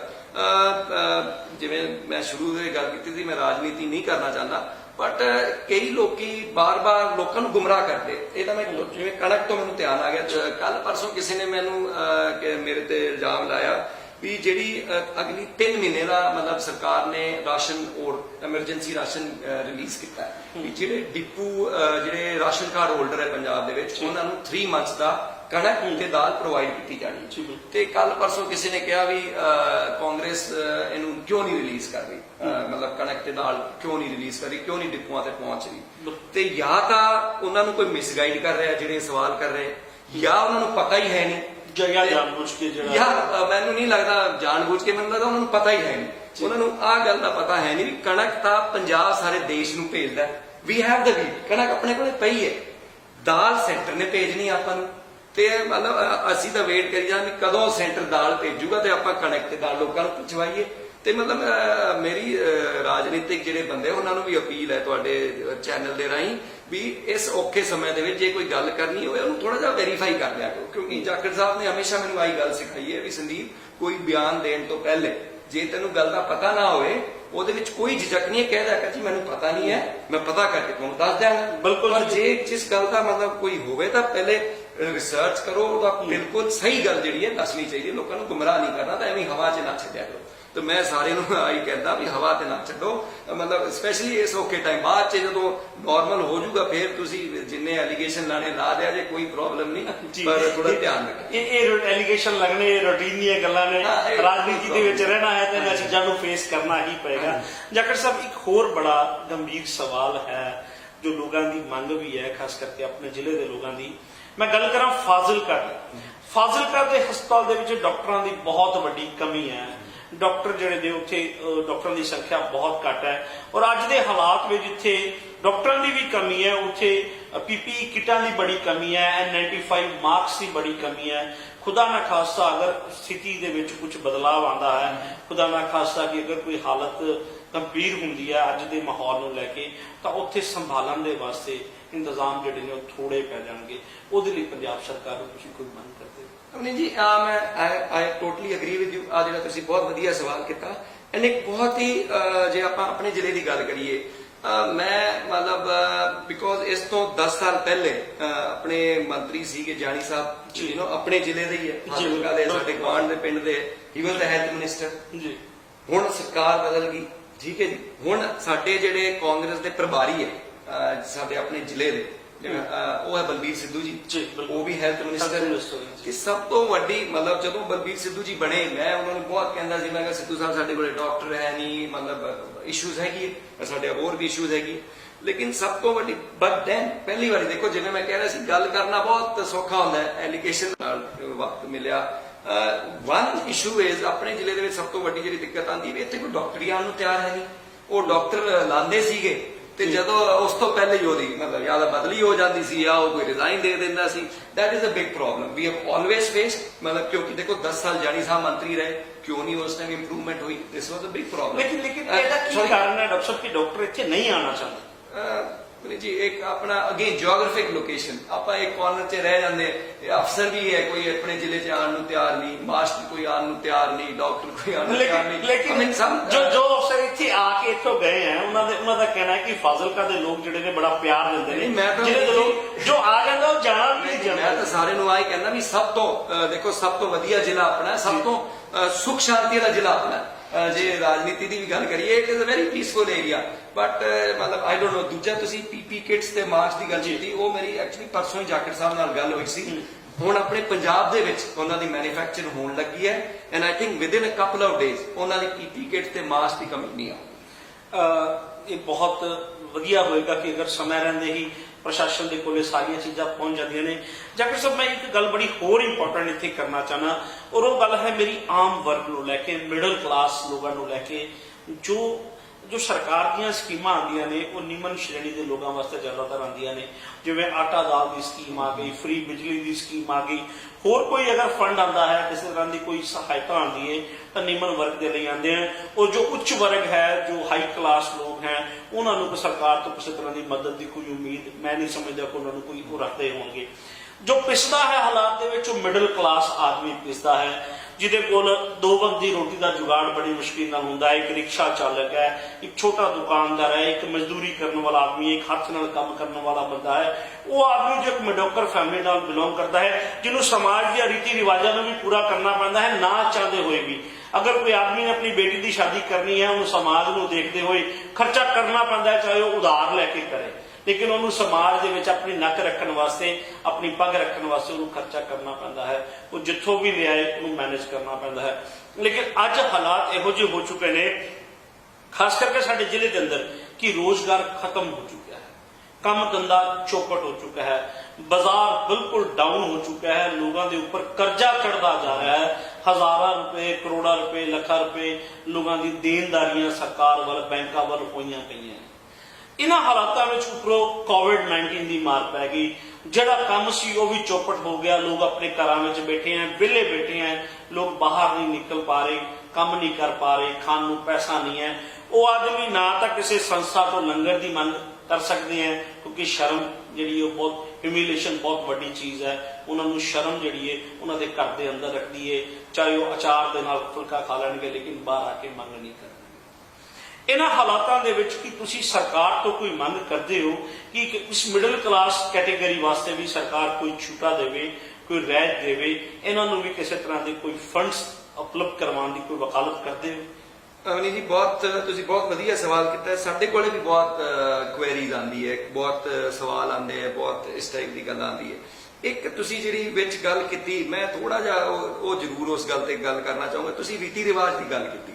ਜੇ ਮੈਂ ਕੋਈ ਹੁਣ ਆ ਜਿਹੜਾ ਕਰੋਨਾ ਹੈ, ਆ ਮਹਾਮਾਰੀ ਤੋਂ ਜੇ ਕੋਈ ਸਿਲਵਰ ਲਾਈਨਿੰਗ ਹੈ, ਜੀ ਮੈਂ ਤੁਹਾਡੇ ਚੈਨਲ ਦੇ ਰਾਹੀਂ ਮੈਂ ਲੋਕਾਂ ਨੂੰ ਆ ਰਿਕੁਐਸਟ ਕਰਨਾ ਚਾਹੂੰਗਾ। ਦੇਖੋ ਹੁਣ ਇਸ ਮਹਾਮਾਰੀ ਦੇ ਦੌਰਾਨ ਵੀ ਕਈਆਂ ਦੇ ਵਿਆਹ ਹੋਏ, ਵਿਆਹ ਸ਼ਾਦੀਆਂ ਹੋਈ, ਤੇ ਹੁਣ ਮੌਕਾ ਵਧੀਆ ਹੈ। ਆਪਾਂ ਮਤਲਬ ਉਹ 4 ਬੰਦੇ ਗਏ, ਜਿਵੇਂ ਤੁਸੀਂ ਕਹਿੰਦੇ ਵੀ ਮਤਲਬ ਬੰਦੇ ਨੂੰ ਸਮਾਜ ਦੇ ਜਿਹੜੇ ਪ੍ਰੈਸ਼ਰ ਹੈ ਉਹਨਾਂ ਨੂੰ ਝੇਲਣ ਵਾਸਤੇ ਉਹ ਅਗਲਾ ਕਰਜ਼ਾ ਲੈਂਦਾ, ਉਹ ਰੀਤੀ ਰਿਵਾਜ ਉਹ ਫੋਲੋ ਕਰਨੇ ਪੈਂਦੇ। ਉਹ ਵਿਆਹ ਸ਼ਾਦੀਆਂ ਹੋਈ ਬੜੇ ਸਿੰਪਲ ਤਰੀਕੇ ਨਾਲ ਹੋਈ, ਨਾ ਕੋਈ ਪਾਰਟੀ ਹੋਈ, ਤੇ ਵਧੀਆ। ਕਿਉਂਕਿ ਆਪਣੇ ਜੇ ਆਪਾਂ ਗੱਲ ਕਰੀਏ ਗ੍ਰੰਥਾਂ 'ਚ ਵੀ ਆਹ ਲਿਖਿਆ, ਮਤਲਬ ਗੁਰੂ ਸਾਹਿਬ ਨੇ ਵੀ ਆਹੀ ਗੱਲ ਕਹੀ ਸੀ, ਬਿਲਕੁਲ ਸਿੰਪਲਿਸਿਟੀ। ਆ ਜਿਹੜਾ ਸਪੈਸ਼ਲ ਪੰਜਾਬ ਦੇ ਵਿੱਚ ਪਿਛਲੇ ਮਤਲਬ 25, 30, 40 ਸਾਲਾਂ ਪਿਛਲੇ 33 ਸਾਲਾਂ ਤੋਂ ਜਿਹੜਾ ਰਿਵਾਜ ਬਣ ਗਿਆ, ਜਿਹੜਾ ਦਿਖਾਵੇ ਦਾ, ਮਤਲਬ ਆਪਾਂ ਨੂੰ ਖਤਮ ਕਰਨਾ ਚਾਹੀਦਾ। ਹਰ ਧਰਮ ਆਈ ਕਹਿੰਦਾ ਵੀ ਇਹ ਦਿਖਾਵੇ 'ਚ ਆਪਾਂ ਨੂੰ ਨਹੀਂ ਪੈਣਾ ਚਾਹੀਦਾ। ਤੇ ਇਸ ਤੋਂ ਆਪਾਂ ਸਿੱਖ ਲਈਏ ਵੀ ਆਉਣ ਵਾਲੇ ਟਾਈਮ 'ਚ ਆਪਾਂ ਬਿਲਕੁਲ, ਜੇ ਕਿਸੇ ਦੀ ਮਰਗ ਹੁੰਦੀ ਹੈ ਤਾਂ ਆਪਾਂ 4 ਦਿਨਾਂ 'ਚ ਬਿਲਕੁਲ ਬਿਨਾਂ ਕੋਈ ਖਰਚਾ ਕੀਤੇ ਬਗੈਰ ਆਪਾਂ ਨੂੰ ਕਰਨਾ ਚਾਹੀਦਾ। ਹੁਣ ਤੁਸੀਂ back to the middle class, ਮੈਂ ਸਾਰਿਆਂ ਨੂੰ ਅਪੀਲ ਕਰਦਾ, ਸੌਰੀ ਤੁਹਾਡੇ ਚੈਨਲ ਦੇ ਰਾਹੀਂ, ਵੀ ਆਪਾਂ ਨੂੰ ਹੁਣ ਹੌਸਲਾ ਕਰਕੇ ਤੇ ਮਤਲਬ ਰੀਤੀ ਰਿਵਾਜ ਨੂੰ ਆਪਾਂ ਨੂੰ ਛੱਡਣਾ ਹੀ ਪਊਗਾ। ਸਪੈਸ਼ਲੀ ਇਸ ਟਾਈਪ ਦੇ ਜਿਹੜੇ ਰਿਗਰੈਸਿਵ ਰੀਤੀ ਰਿਵਾਜ ਹੈ, ਜਿਹੜੇ ਆਪਣੇ ਤੇ ਬੋਝ ਬਣ ਜਾਂਦੇ, ਉਹ ਕੀ ਰੀਤੀ ਰਿਵਾਜ ਹੋਇਆ, ਮਤਲਬ ਮੈਂ ਕਰਨਾ ਚਾਹੁੰਦਾ ਸੀ। ਦੂਜਾ ਤੁਸੀਂ ਗੱਲ ਕੀਤੀ ਮਿਡਲ ਕਲਾਸ ਦੀ, ਮੈਂ ਤੁਹਾਡੇ ਨਾਲ ਬਿਲਕੁਲ ਸਹਿਮਤ ਹਾਂ। ਦੇਖੋ ਹੁਣ ਮੈਂ ਇੱਕ ਉਦਾਹਰਣ ਦੇਣਾ ਚਾਹੂੰਗਾ। ਸ਼ੁਰੂ 'ਚ ਤੁਸੀਂ ਇਹ ਗੱਲ ਕੀਤੀ ਸੀ, ਉਹਨੂੰ ਤੁਸੀਂ ਐਕਸਪੈਂਡ ਨਹੀਂ ਕੀਤੀ, ਬਿਜਲੀ ਦੇ ਬਿੱਲ ਦੀ। ਠੀਕ ਹੈ ਜੀ। ਹੁਣ ਬਿਜਲੀ ਦਾ ਬਿੱਲ ਸਰਕਾਰ ਨੇ ਕਹਿਤਾ, ਬਿਜਲੀ ਦਾ ਬਿੱਲ, ਸੀਵਰੇਜ ਦਾ ਬਿੱਲ, ਪਾਣੀ ਦਾ ਬਿੱਲ, ਸਰਕਾਰ ਨੇ ਕਹਿਤਾ ਵੀ ਸੰਦੀਪ ਤੁਸੀਂ ਮਹੀਨੇ ਬਾਅਦ ਜਾਂ 2 ਮਹੀਨੇ ਬਾਅਦ ਦੇ ਦਿਓ। ਠੀਕ ਹੈ, ਨੋ ਪ੍ਰੋਬਲਮ। ਹੁਣ ਸੰਦੀਪ ਜੇ ਨੌਕਰੀ ਕਰਦਾ, या संदीप की छोटी जी दुकान है, मेरी 1 महीने नौकरी भी मैं नहीं गया, हुण पता नहीं तनख्वाह आऊगी नहीं आऊगी, मेरी दुकान बंद होगी, हुण महीने का मेरे बाकी खर्चा तो चल रहा सी, खाना भी सीगा, सारा कुछ सीगा। हुण 2 महीने बाद या 3 महीने बाद बिल तो आना ही आना है जी, बिल्कुल, वो तो कंपाउंड होके आ जाऊगा। ते मैं जाखड़ साहब ने भी सुजैसट किया सी, उन्होंने कैप्टन साहब नाल गल भी की सी, आई थिंक कैप्टन साहब ने चिट्ठी भी लिख के भेजी सी। एक तो मैं चाहूंगा ते अगेन ਇਹਦੇ ਵਿੱਚ विनीत जी मैं ਤੁਹਾਨੂੰ मतलब सारे दर्शकों ਨੂੰ भी कहना चाहूंगा भी ਆਪਾਂ ਸਾਰੇ मतलब सेंटर ਨੂੰ ਆਪਾਂ ਲਿਖੀਏ, क्योंकि ਹੁਣ ਸਾਰੀ the game is in the centre's hand. ਆਪਾਂ सेंटर सरकार ਨੂੰ ਲਿਖੀਏ ਵੀ ਇੱਕ ਤਾਂ ਮੇਰਾ ਜਿਹੜਾ ਸੁਝਾਅ ਪਰਸਨਲ ਸੁਝਾਅ ਹੈ ਵੀ ਜਿਹੜੇ ਮੀਡੀਅਮ ਕਲਾਸ ਫੈਮਿਲੀਜ਼ ਹੈ ਉਹਨਾਂ ਨੂੰ ਤੁਸੀਂ ਇੱਕ ਤਾਂ ਇੰਟਰਸਟ ਫ੍ਰੀ ਲੋਨਸ ਦੇਣੇ ਚਾਹੀਦੇ, ਜਿਹੜੀ ਛੋਟੀ ਇੰਡਸਟਰੀ ਹੈ ਉਹਨਾਂ ਨੂੰ ਇੰਟਰਸਟ ਫ੍ਰੀ ਲੋਨ ਦਿਓ ਵੀ ਆਪਣੀ ਉਹਦੇ ਕਾਰੋਬਾਰ ਦੇ ਮੁਤਾਬਿਕ ਤੁਸੀਂ ਉਹਨੂੰ ਲੋਨ ਦਿਓ, but it should be interest free, ਤਾਂ ਕਿ ਬੰਦਾ ਆਪਣੇ ਪੈਰਾਂ ਤੇ ਫੇਰ ਖੜਾ ਹੋ ਸਕੇ। ਜਿਹੜੀ ਉਹਦੇ ਬਿਲਸ ਹੈ ਉਹਨਾਂ ਨੂੰ ਕਿਸ਼ਤਾਂ ਦੇ ਵਿੱਚ ਕਰੋ, ਅਗੇਨ ਇੰਟਰਸਟ ਫ੍ਰੀ, क्योंकि जो इंटरस्ट फ्री लोन दोगे अगला लै भी लूगा तो वापस हिंदुस्तानी बड़ा मतलब we are very hard working, जे स्पैशली पंजाबियों की गल करिए आप बहुत आप इस तो माड़े वक्त वेखे हुए अपने बुजुर्गों ने, आप मतलब 47 दे विच मतलब लाखां दी इत्थे मौत हो गई सी, देश दा वंड हुई सी, जे उस ओहदे भी मगर जाइए जदों भी वो बाहर तो आते सी अफगानिस्तान तो जिन्ने भी जिहड़े आते सी इन्वेडर सारे पंजाब दे विच आते सीगे। वी हैव सीन आप जंग वेख ली 65 दी 71 दी, we have seen very difficult times, पर जे सरकार स्पेशली सेंटर सरकार थोड़ा जा सारा लाऊगी तो मेरे मतलब and I am sure they are thinking और भी सजेशन होंगे, पर मैं सेंटर सरकार को अपील करूंगा भी इंटरस्ट फ्री लोन्स जरूर मिडल क्लास फैमिलीज को दिते जान, ताकि वो अपने पैरों पर खड़े हो सकन, अपने कारोबार को फिर शुरू कर सकन। आप लॉकडाउन की गल करिए, लॉकडाउन का पीरियड बहुत लंबा हो गया, लोग जिवें आप पहला गल की कि घरां दे विच बंद है, काम कार खत्म हो चुका है, जो समाज का तरकशील एक वर्ग है उन्होंने यह मनना है कि अगर लॉकडाउन लंबा चलता है तो हालात जोड़े लोगों के बड़े नाजुक हो रहे हैं, खास करके आर्थिक पक्ष तो। जो लॉकडाउन खुलिया तो बाजार की हालत की होएगी, लोग एक दूसरे को वड्डन मारन ते आएंगे, पंजाबी का शब्द है, लोग एक दूसरे का छीना छप्पी ते आएंगे, हालात जोड़े ने बड़े पैनिक हो जाएंगे अगर ये लंबा समा चलता है। लेकिन हालात की जी अज के हालातों की गल करी तो हालात हले पॉजिटिव नहीं हैं, स्थिति जी है वो अगे नालों गंभीर हुई है, स्थिति अगे नालों सुधरी नहीं है। तुसी की वकालत करते हो कि ये लॉकडाउन जल्दी खुलना चाहिए है या नहीं खुलना चाहिए? देखो अमीन जी, कांग्रेस पार्टी शुरू तो ही सोनिया जी ने भी गल कही, राहुल जी ने भी गल की, जाकिर साहब ने भी गल की सी। देखो आ जो लॉकडाउन है basically all over the world आ करोना नूं रोकदा नहीं है, खत्म नहीं करता, पॉज कर देना, जिथे है उत्थे सिचुएशन खड़ जाती, डजंट फैलता नहीं। जदों तक आप टेस्टिंग नहीं करांगे, जिन्नी ज्यादा टेस्टिंग करांगे, जिवें हुण अपना टेस्टिंग लेट से फाजिलका जिले दे विच आपां टेस्ट करते ते अपने मिनिमल जे केस आने तो यदा मतलब भी आ ग्रीन जोन है, इत्थे काम काज चालू करते। जिथे लेट से कोई बठिंडे जिले च है, कोई XYZ जिले च ज्यादा उत्थे पॉजिटिव आ गए, उस एरिए नूं लॉकडाउन कर दो, क्योंकि जिवें तुसीं कह रहे हो किन्ने दिन आप लॉकडाउन करांगे, मतलब महीना मतलब महीने तो ज्यादा समय हो गया, कारोबार खत्म हो ही जाते हैं, देश की आर्थिक स्थिति मतलब सिर्फ पंजाब की नहीं पूरे हिंदुस्तान की आर्थिक स्थिति बिल्कुल खत्म हो जाती है। तो टेस्टिंग जदों तक नहीं करांगे, तो मैं दूजा हैरान सीगा, कल सुखबीर बादल जी जलालाबाद आए सीगे, तो मैं कोई उन्होंने क्लिप जी सुन रहा सीगा, उन्होंने कहता भी सरकार ने किट जी भेजी, टेस्ट नहीं कर रही पंजाब सरकार, तो सुखबीर जी को आई पता नहीं सी भी भारत सरकार ने जी किटा भेजी सी वो डिफेक्टिव सी, वो चाइनीज 2 नंबर का माल सी, उन्होंने उन्होंने वापस मंगा लिया, उन्होंने आई नहीं पता भी भारत सरकार ने किट भेजी सी, उन्होंने मना करता भी यार टेस्ट ना करो क्योंकि यार it is not right, test सही नहीं दे रहा।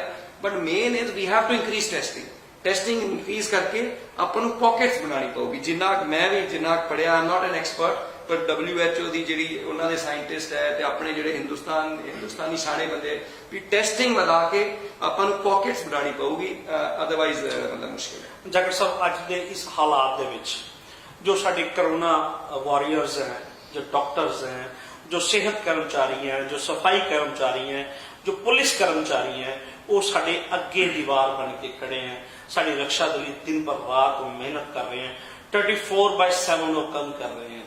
लेकिन एक हादसा होया SI हरजीत सिंह के नाल, उन्होंने बांह कट दी गई, लोग अग्रैसिव हो रहे हैं, जगह जगह से देख रहे हैं ਕਿ ਭੀੜ ਵੱਲੋਂ ਪਥਰਾਵ ਕੀਤਾ ਜਾਂਦਾ ਹੈ ਡਾਕਟਰਸ ਦੇ ਉੱਪਰ, ਪੁਲਿਸ ਦੇ ਉੱਪਰ, ਪੁਲਿਸ ਨੂੰ ਪਰੇਸ਼ਾਨ ਕੀਤਾ ਜਾ ਰਿਹਾ ਹੈ। ਲੋਕ ਇਹਨਾਂ ਹਾਲਾਤਾਂ ਦੀ ਗੰਭੀਰਤਾ ਨੂੰ ਸਮਝ ਨਹੀਂ ਰਹੇ ਕਿ ਪੁਲਿਸ ਔਰ ਡਾਕਟਰ ਆਫਟਰ ਆਲ ਕਿਹਨਾਂ ਵਾਸਤੇ ਕੰਮ ਕਰ ਰਹੇ ਨੇ। ਇੱਕ ਸੰਦੇਸ਼, ਇੱਕ ਮੈਸੇਜ ਤੁਸੀਂ ਉਹਨਾਂ ਲੋਕਾਂ ਤੱਕ ਕੀ ਦੇਣਾ ਚਾਹੋਗੇ? ਮਨੀ ਜੀ, ਸਭ ਤੋਂ ਪਹਿਲੇ ਤਾਂ ਮੈਂ ਤੁਹਾਨੂੰ ਕਹਿਣਾ ਚਾਹੂੰਗਾ, ਮੈਨੂੰ ਪੰਜਾਬੀਆਂ ਤੇ ਫਖਰ ਹੈ, ਕਿਉਂਕਿ ਜੇ ਤੁਸੀਂ ਆਪਾਂ ਜੀ ਪੰਜਾਬ ਦੀ ਗੱਲ ਕਰੀਏ, ਆਪਣੇ ਕੋਈ ਬਹੁਤ ਹੀ ਪਿਛਲੇ ਜੇ 5 ਹਫ਼ਤਿਆਂ ਦੀ ਗੱਲ ਕਰੀਏ, ਇੱਕ ਆਦੇ ਮਤਲਬ ਇਨਸੀਡੈਂਟਸ ਹੋਏ, ਮਤਲਬ ਐਜ਼ ਅ ਪਰਸੈਂਟੇਜ ਆਪਾਂ ਵੇਖੀਏ ਬਹੁਤ ਮਿਨਿਸਕਿਊਲ ਇਨਸੀਡੈਂਟਸ ਹੋਏ।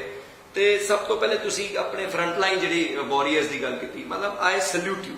ਮੇਰੇ ਕੋਲ ਸ਼ਬਦ ਹੈ ਨਹੀਂ। ਜਿਵੇਂ ਤੁਸੀਂ ਗੱਲ ਕੀਤੀ ਆਪਣੇ ਡਾਕਟਰਸ, ਨਰਸਿਸ, ਪੁਲਿਸ ਕਰਮੀ, ਬਾਕੀ ਜਿਹੜੇ ਵੀ ਜਿੰਨੇ ਵੀ ਸਰਕਾਰੀ ਮਹਿਕਮੇ, ਉਹਨਾਂ ਦੇ ਜਿਹੜੇ ਅਫਸਰ ਸਾਹਿਬਾਨ ਹੈ ਫਰੰਟ ਲਾਈਨ ਤੇ ਕੰਮ ਕਰ ਰਹੇ ਹੈ, ਕਈ ਤਾਂ ਬਿਨਾਂ ਇਕਵਿਪਮੈਂਟ ਕੰਮ ਕਰ ਰਹੇ, ਆਪਣੇ ਪਰਿਵਾਰ ਦੀ ਨਾ ਪਰਵਾਹ ਕਰ। ਉਹਨਾਂ ਦਾ ਵੀ ਪਰਿਵਾਰ ਹੈ, ਉਹਨਾਂ ਨੂੰ ਪਰਿਵਾਰ ਨੂੰ ਵੀ ਟੈਨਸ਼ਨ ਹੁੰਦੀ ਹੈ ਵੀ ਯਾਰ ਆਪਣਾ ਬੰਦਾ ਸਾਰੇ ਦਿਨ ਮਤਲਬ ਲੋਕਾਂ ਦੇ ਵਿੱਚ ਹੈ, ਉਹਨਾਂ ਦੀ ਸੇਵਾ ਕਰੀ ਜਾਂਦਾ ਹੈ।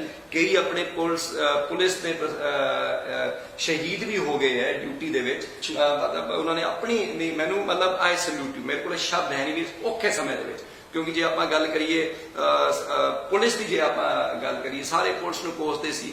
ਡਾਕਟਰਾਂ ਦੀ ਜੇ ਗੱਲ ਕਰੀਏ, ਨਰਸਾਂ ਦੀ ਗੱਲ ਕਰੀਏ, ਆਈ ਮੀਨ ਦੇ ਹੈਵ ਮਤਲਬ ਇਸ ਔਖੇ ਸਮੇਂ ਦੇ ਵਿੱਚ ਦੇ ਹੈਵ ਆਊਟਸ਼ਾਈਨ, ਮਤਲਬ ਉਹਨਾਂ ਨੇ ਦੇਸ਼ ਵਾਸਤੇ, ਪੰਜਾਬ ਵਾਸਤੇ ਪੂਰੀ ਸੇਵਾ ਕੀਤੀ ਹੈ। ਮੇਰੇ ਮਤਲਬ ਆਈ ਡੋਂਟ ਨੋ ਮੈਂ ਕਿਵੇਂ ਉਹਨਾਂ ਦਾ ਕਦੇ ਵੀ ਥੈਂਕਸ ਕਰ ਸਕਦਾ। ਤੇ ਮੈਨੂੰ ਪੰਜਾਬੀਆਂ ਤੇ ਇਸ ਕਰਕੇ ਮਾਣ ਹੈ, ਕਿਉਂਕਿ ਆਪਣੇ ਜਿਵੇਂ ਮੈਂ ਗੱਲ ਕਰ ਰਿਹਾ ਸੀ, ਆਪਾਂ ਜੇ ਬਾਕੀ ਸੂਬਿਆਂ ਦੀ ਕੰਪੈਰੀਜ਼ਨ ਕਰੀਏ, ਮਤਲਬ ਲੋਕਾਂ ਨੇ ਬਹੁਤ ਕੋਆਪਰੇਟ ਕੀਤਾ ਹੈ। ਜਿਵੇਂ ਤੁਸੀਂ ਗੱਲ ਕਰ ਰਹੇ ਸੀ, ਮੈਨੂੰ ਪੂਰੀ ਉਮੀਦ ਹੈ ਵੀ ਜਦੋਂ ਵੀ ਲੋਕਡਾਊਨ ਖੁੱਲੂਗਾ, ਜਿਸ ਹਿਸਾਬ ਨਾਲ ਖੁੱਲੂਗਾ, ਪੰਜਾਬੀ ਜਿਹੜੇ ਪੂਰੇ ਕੋਆਪਰੇਟ ਕਰਨਗੇ ਤੇ ਬਿਲਕੁਲ ਭਾਈਚਾਰੇ ਨਾਲ ਮਤਲਬ ਸਰਕਾਰ ਦੇ ਆਦੇਸ਼ਾਂ ਦਾ ਪਾਲਣ ਵੀ ਕਰਨਗੇ, ਤੇ ਆਪਾਂ ਫੇਰ ਇੱਕ ਵਾਰੀ ਫੇਰ ਮਜ਼ਬੂਤ ਸੂਬਾ ਬਣਾਂਗੇ। ਫਾਜ਼ਿਲਕਾ ਜ਼ਿਲ੍ਹਾ ਪ੍ਰਸ਼ਾਸਨ ਦੀ ਭੂਮਿਕਾ ਨੂੰ ਲੈ ਕੇ ਅੱਜ ਜ਼ੀਰੋ ਮੇਨਟੇਨ ਹੈ, ਗ੍ਰੀਨ ਜ਼ੋਨ ਵਿੱਚ ਹੈ। ਤੁਸੀਂ ਔਰ ਜਾਖੜ ਸਾਹਿਬ ਤੁਹਾਡੇ ਕੋਲ ਡੇਲੀ ਰਿਪੋਰਟ ਲੈਂਦੇ ਹੋਣਗੇ, ਜਾਖੜ ਸਾਹਿਬ ਕਿੰਨਾ ਕੁ ਅਸ਼ਵਕਤ ਨੇ ਫਾਜ਼ਿਲਕਾ ਪ੍ਰਸ਼ਾਸਨ ਦੀ ਭੂਮਿਕਾ ਨੂੰ ਲੈ ਕੇ ਅੱਜ ਦੇ ਹਾਲਾਤ? ਨਹੀਂ, ਜਾਖੜ ਸਾਹਿਬ ਇਸ ਸੈਟੀਸਫਾਈਡ। ਮੈਂ ਸਾਡੇ ਡੀਸੀ ਸਾਹਿਬ ਸੰਧੂ ਸਾਹਿਬ ਦਾ ਵੀ ਥੈਂਕਸ ਕਰਨਾ ਚਾਹੁੰਦਾ, ਐਸਐਸਪੀ ਸਾਹਿਬ ਹਰਜੀਤ ਸਿੰਘ ਜੀ ਦਾ ਵੀ ਥੈਂਕਸ ਕਰਨਾ ਚਾਹੁੰਦਾ, ਸਾਡੇ ਅਬੋਹਰ ਦੇ ਬਰਾੜ ਸਾਹਿਬ, ਐਸਪੀ ਸਾਹਿਬ ਸਾਡੇ ਮਨਜੀਤ ਜੀ, ਡੀਐਸਪੀ ਜਿੰਨੇ ਵੀ, ਡਾਕਟਰ ਸਾਹਿਬ ਸਾਡੇ ਗਗਨ ਜੀ, ਫੂਡ ਸਪਲਾਈ ਵਾਲੇ ਸਾਰੇ ਟੀਚਰ, ਜਿਹੜੇ ਟੀਚਰ ਸਾਹਿਬਾਨ, ਮਤਲਬ ਐਵਰੀਵਨ ਇਜ਼ ਡੂਇੰਗ ਮਤਲਬ ਅ ਟ੍ਰੈਮੈਂਡਸ ਜੌਬ। ਦੇਖੋ ਸਾਰਿਆਂ ਤੇ ਬਹੁਤ ਬੋਝ ਹੈ, ਸਾਡੇ ਤੇ ਵੀ, ਮਤਲਬ ਕੋਈ ਕਿੱਥੇ ਫਸਿਆ ਹੈ, ਕਿਸੇ ਕੋਲੇ ਵਿਚਾਰੇ ਕੋਲੇ ਰਾਸ਼ਨ ਹੈ ਨਹੀਂ, ਕੋਈ ਕਿਸੇ ਦੀ ਦਿਹਾੜੀ ਰੁਕੀ, ਕਿਸੇ ਦਾ ਬਿਜ਼ਨਸ ਬੰਦ ਹੋ ਗਿਆ, ਸਾਰਿਆਂ ਤੇ ਮਤਲਬ ਪ੍ਰਸ਼ਾਸਨ ਤੇ ਬਹੁਤ ਪ੍ਰੈਸ਼ਰ ਹੈ, ਸਾਡੇ ਤੇ ਪ੍ਰੈਸ਼ਰ ਹੈ, ਸਾਡੇ ਵਰਕਰਾਂ ਤੇ ਪ੍ਰੈਸ਼ਰ ਹੈ। ਮੈਂ ਸਾਡੇ ਕਾਂਗਰਸ ਪਾਰਟੀ ਦੇ ਜਿਹੜੇ ਵਰਕਰ ਹੈ ਉਹਨਾਂ ਨੂੰ ਸਲੂਟ ਕਰਨਾ ਚਾਹੁੰਦਾ, ਆਈ ਸਲੂਟ ਯੂ, ਕਿਉਂਕਿ ਉਹ ਵੀ ਫਰੰਟ ਲਾਈਨ ਵਾਰੀਅਰਸ ਹੈ, ਉਹ ਵੀ ਆਪਣੀ ਪਰਵਾਹ ਨਾ ਕਰਦੇ ਹੋਏ ਆਪਣੇ ਆਪਣੇ ਵਾਰਡ ਦੇ ਵਿੱਚ, ਆਪਣੇ ਆਪਣੇ ਪਿੰਡ ਦੇ ਵਿੱਚ ਬੜੀ ਸੇਵਾ ਕਰ ਰਹੇ ਨੇ। ਇੱਕ ਮਤਲਬ ਮਨੀ ਜੀ, ਮੈਂ ਤੁਹਾਨੂੰ ਗੱਲ ਦੱਸਣਾ ਚਾਹੂੰਗਾ, ਜਿੰਨੀ ਸਮਾਜਿਕ ਸੰਸਥਾਵਾਂ, ਜਿੰਨੇ ਗੁਰਦੁਆਰੇ ਹੈਗੇ, ਮਤਲਬ ਮੇਰੇ ਕੋਲੇ ਸ਼ਬਦ ਹੈ ਨਹੀਂ। ਅਗੇਨ ਮਤਲਬ ਜੇ ਅਬੋਹਰ ਦੀ ਗੱਲ ਕਰਾਂ, ਉਹਨਾਂ ਨੇ ਮਤਲਬ ਪਹਿਲੇ ਦਿਨ ਤੋਂ ਜਿਹੜੀ ਲੰਗਰ ਦੀ ਸੇਵਾ ਸ਼ੁਰੂ ਕੀਤੀ, ਆਪਣੇ ਜਿਹੜੇ ਰਾਧਾ ਸਵਾਮੀ ਬਿਆਸ ਵਾਲੇ, ਉਹਨਾਂ ਨੇ ਜਿਹੜੀ ਕੀਤੀ। ਔਰ ਸਾਡੇ ਅਬੋਹਰ ਦੀ ਮੈਂ ਗੱਲ ਕਰਾਂ, ਇੰਨੀ ਮਤਲਬ ਸੰਸਥਾਵਾਂ, ਮੰਦਿਰ ਹੈਗੇ ਹੈ, ਐਂਟੀ ਕਰਪਸ਼ਨ ਸੁਸਾਇਟੀ ਹੈਗੀ ਹੈ, ਕੋਈ ਬਾਲਾ ਜੀ ਸੰਸਥਾ ਹੈਗੀ ਹੈ, ਮਤਲਬ ਕੋਈ ਸਪੋਰਟਸ ਵਾਲੀ ਸੰਸਥਾਵਾਂ ਹੈਗੀ ਹੈ, ਸਾਰਿਆਂ ਨੇ ਇਕਜੁੱਟ ਹੋ ਕੇ ਇੰਨਾ ਵਧੀਆ ਤਰੀਕੇ ਨਾਲ ਕੰਮ ਕੀਤਾ ਹੈ। ਮਤਲਬ ਇਸ ਔਖੇ ਸਮੇਂ ਦੇ ਵਿੱਚ ਆਈ ਐਮ ਪ੍ਰਾਊਡ, ਮਤਲਬ ਮੈਂ ਉਹਨਾਂ ਨੂੰ ਵੇਖ ਕੇ I am proud to be Indian, I am proud to be Abohar ਤੋਂ, ਮਤਲਬ ਅਬੋਹਰ ਦਾ ਵਾਸੀ। I am proud and every village and every ਮਤਲਬ ਵਾਰਡ ਦੇ ਵਿੱਚ ਮਤਲਬ ਪੀਪਲ ਹੈਵ ਕਮ, ਇਹੋ ਜਿਹੇ ਬੰਦਿਆਂ ਨੇ ਆ ਕੇ ਸਹਿਯੋਗ ਦਿੱਤਾ ਹੈ, ਜਿਹਦੇ ਕੋਲੇ ਵਿਚਾਰੇ ਕੋਲੇ ਆਪ ਨੂੰ ਮਤਲਬ ਮੁਸ਼ਕਿਲ ਹੈ, ਲੇਕਿਨ ਉਹਨੇ ਕਿਹਾ ਵੀ ਨਹੀਂ, ਇਸ ਸਮੇਂ ਦੇ ਵਿੱਚ ਮੈਂ ਮੇਰਾ ਯੋਗਦਾਨ ਦੇਣਾ ਚਾਹੁੰਦਾ, ਟਾਈਮ ਦੇ ਕੇ ਜਾਂ ਕੋਈ ਆਟਾ ਦੇ ਕੇ ਜਾਂ ਕੋਈ ਜਿਸ ਤਰ੍ਹਾਂ ਕਰ ਸਕਦਾ ਹੈ। ਮਤਲਬ I salute you, I am proud to be an Abohar ਵਾਸੀ। ਮੇਰਾ ਇੱਕ ਨਿੱਜੀ ਸਵਾਲ ਤੁਹਾਡੇ ਕੋਲੋਂ, ਔਰ ਮੇਰਾ ਲਾਸਟ ਸਵਾਲ ਔਰ ਨਿੱਜੀ ਸਵਾਲ, ਤੁਸੀਂ ਇੱਕ ਏਡੇ ਵੱਡੇ ਪਰਿਵਾਰ ਦਾ, ਇੱਕ ਏਡੇ ਵੱਡੇ ਵ੍ਰਿਕਸ਼ ਦਾ ਇੱਕ ਹਿੱਸਾ ਹੋ। ਚੌਧਰੀ ਬਲਰਾਮ ਜਾਖੜ ਜੀ, ਮੈਂ ਅੱਗੇ ਵੀ ਕਿਹਾ ਸੀ ਕਿ ਜਿਨ੍ਹਾਂ ਦਾ ਕੱਦ ਇਸ ਪਾਰਟੀ ਦੇ ਵਿੱਚ, ਕਾਂਗਰਸ ਪਾਰਟੀ ਦੇ ਵਿੱਚ, ਸਾਡੇ ਫਾਜ਼ਿਲਕਾ ਜ਼ਿਲ੍ਹੇ ਦੇ ਵਿੱਚ, ਔਰ ਸਾਡੇ ਪੰਜਾਬ ਪ੍ਰਾਂਤ ਦੇ ਵਿੱਚ ਬਹੁਤ ਵੱਡਾ ਸੀ, ਬਹੁਤ ਵੱਡਾ ਸੀ। ਲੋਕ ਉਹ ਜਿੱਥੋਂ ਵੀ ਨਿਕਲਦੇ ਸੀ, ਲੋਕ ਉਹਨਾਂ ਨੂੰ ਚੁੱਕ ਕੇ ਸਲਾਮ ਕਰਦੇ ਸੀ, ਉਹਨਾਂ ਨੂੰ ਕੋਈ ਬਾਊ ਜੀ ਕਹਿ ਕੇ ਬੁਲਾਉਂਦਾ ਸੀ, ਕੋਈ ਪਿਤਾ ਜੀ ਕਹਿ ਕੇ ਬੁਲਾਉਂਦਾ ਸੀ। ਉਹਨਾਂ ਨੂੰ ਭੂਮੀ ਪੁੱਤਰ ਦਾ ਟਾਈਟਲ ਦਿੱਤਾ ਗਿਆ, ਉਹਨਾਂ ਨੂੰ ਭਾਗੀਰਥ ਦਾ ਟਾਈਟਲ ਦਿੱਤਾ ਗਿਆ, ਉਹਨਾਂ ਨੂੰ ਕਿਸਾਨਾਂ ਦਾ ਭਗਵਾਨ ਦਾ ਟਾਈਟਲ ਦਿੱਤਾ ਗਿਆ, ਉਹਨਾਂ ਨੂੰ ਕਲਪ ਵ੍ਰਿਕਸ਼ ਦਾ ਟਾਈਟਲ ਦਿੱਤਾ ਗਿਆ। ਤੁਸੀਂ ਉਹਨਾਂ ਦੇ ਨਕਸ਼ੇ ਕਦਮ ਤੇ ਚੱਲਦੇ ਹੋਏ ਆਪਣੇ ਇਲਾਕੇ ਦੇ ਲਈ, ਆਪਣੇ ਲੋਕਾਂ ਦੇ ਲਈ ਚੌਧਰੀ ਸੁਨੀਲ ਕੁਮਾਰ ਜਾਖੜ ਜੀ ਦੇ ਇੱਕ ਮੈਸੇਂਜਰ ਬਣਦੇ ਹੋਏ ਪਹਿਲਾਂ ਤਾਂ ਤੁਸੀਂ ਕਿਸ ਤਰ੍ਹਾਂ ਫੀਲ ਕਰਦੇ ਹੋ ਉਸ ਪਰਿਵਾਰ ਦਾ ਅੰਸ਼ ਹੋਣ ਦੇ ਨਾਤੇ, ਔਰ ਦੂਸਰਾ ਆਪਣੇ ਲੋਕਾਂ ਦੇ ਲਈ ਤੁਸੀਂ ਉਹਨਾਂ ਦੀ ਛਵੀ ਦੇ ਰੂਪ ਵਿੱਚ ਕਿਸ ਤਰ੍ਹਾਂ ਕੰਮ ਕਰੋਗੇ? ਵਿਨੀਤ ਜੀ, ਸਭ ਤੋਂ ਪਹਿਲੇ ਤਾਂ ਮੈਨੂੰ ਤਾਂ ਰੋਜ਼ ਮਤਲਬ ਤੁਸੀਂ ਗੱਲ ਕੀਤੀ, ਮੈਨੂੰ ਤਾਂ ਡਰ ਲੱਗਦਾ। ਮਤਲਬ ਦੇਖੋ, ਤੁਸੀਂ ਬਲਰਾਮ ਜੀ ਦੀ ਗੱਲ ਕੀਤੀ, ਉਹਨਾਂ ਦੇ ਬਾਰੇ ਦੱਸਿਆ, ਸਜਨ ਕੁਮਾਰ ਜਾਖੜ ਜੀ, ਮਤਲਬ ਉਹਨਾਂ ਦਾ ਅੱਜ ਵੀ ਮਤਲਬ ਹੀ is non for his honesty, for his hard work, for his dedication. ਜੇ ਮੈਂ ਮੇਰੇ ਪਿਤਾ ਜੀ ਦੀ ਗੱਲ ਕਰਾਂ, ਸੁਰਿੰਦਰ ਜੀ ਦੀ, ਮਤਲਬ ਕੋਆਪਰੇਟਿਵ ਮਹਿਕਮੇ ਦੇ ਵਿੱਚ ਅੱਜ ਵੀ ਮਤਲਬ ਉਹਨਾਂ ਦੀ ਗੱਲ ਕਰਦੇ, ਮਤਲਬ ਕਿਸਾਨ ਜਿਹੜੇ ਕਿਸਾਨ ਭਰਾ ਹੈ, ਉਹਨਾਂ ਦਾ ਜਿਹੜਾ ਕਿਸਾਨੀ ਦੇ ਪ੍ਰਤੀ, ਜ਼ਮੀਂਦਾਰੀ ਦੇ ਪ੍ਰਤੀ ਜਿਹੜਾ ਪੈਸ਼ਨ ਸੀਗਾ, ਉਹ ਵੀ ਅੱਜ ਲੋਕੀ ਗੱਲ ਕਰਦੇ ਆ। ਜੇ ਮੈਂ ਸੁਨੀਲ ਜੀ ਦੀ ਗੱਲ ਕਰਾਂ, ਮਤਲਬ ਇੰਨੇ ਮਤਲਬ ਅੱਜ ਵੀ like I said most articulate, hard working, issue ਨੂੰ ਸਮਝਣ ਵਾਲੇ, ਤੇ ਪੰਜਾਬ ਦੀ ਕਿਵੇਂ ਉਹਨਾਂ ਨੇ ਲਗਾਤਾਰ ਆਵਾਜ਼ ਉਠਾਉਂਦੇ ਰਹੇ ਤੇ ਹੁਣ ਵੀ ਉਠਾ ਰਹੇ ਨੇ।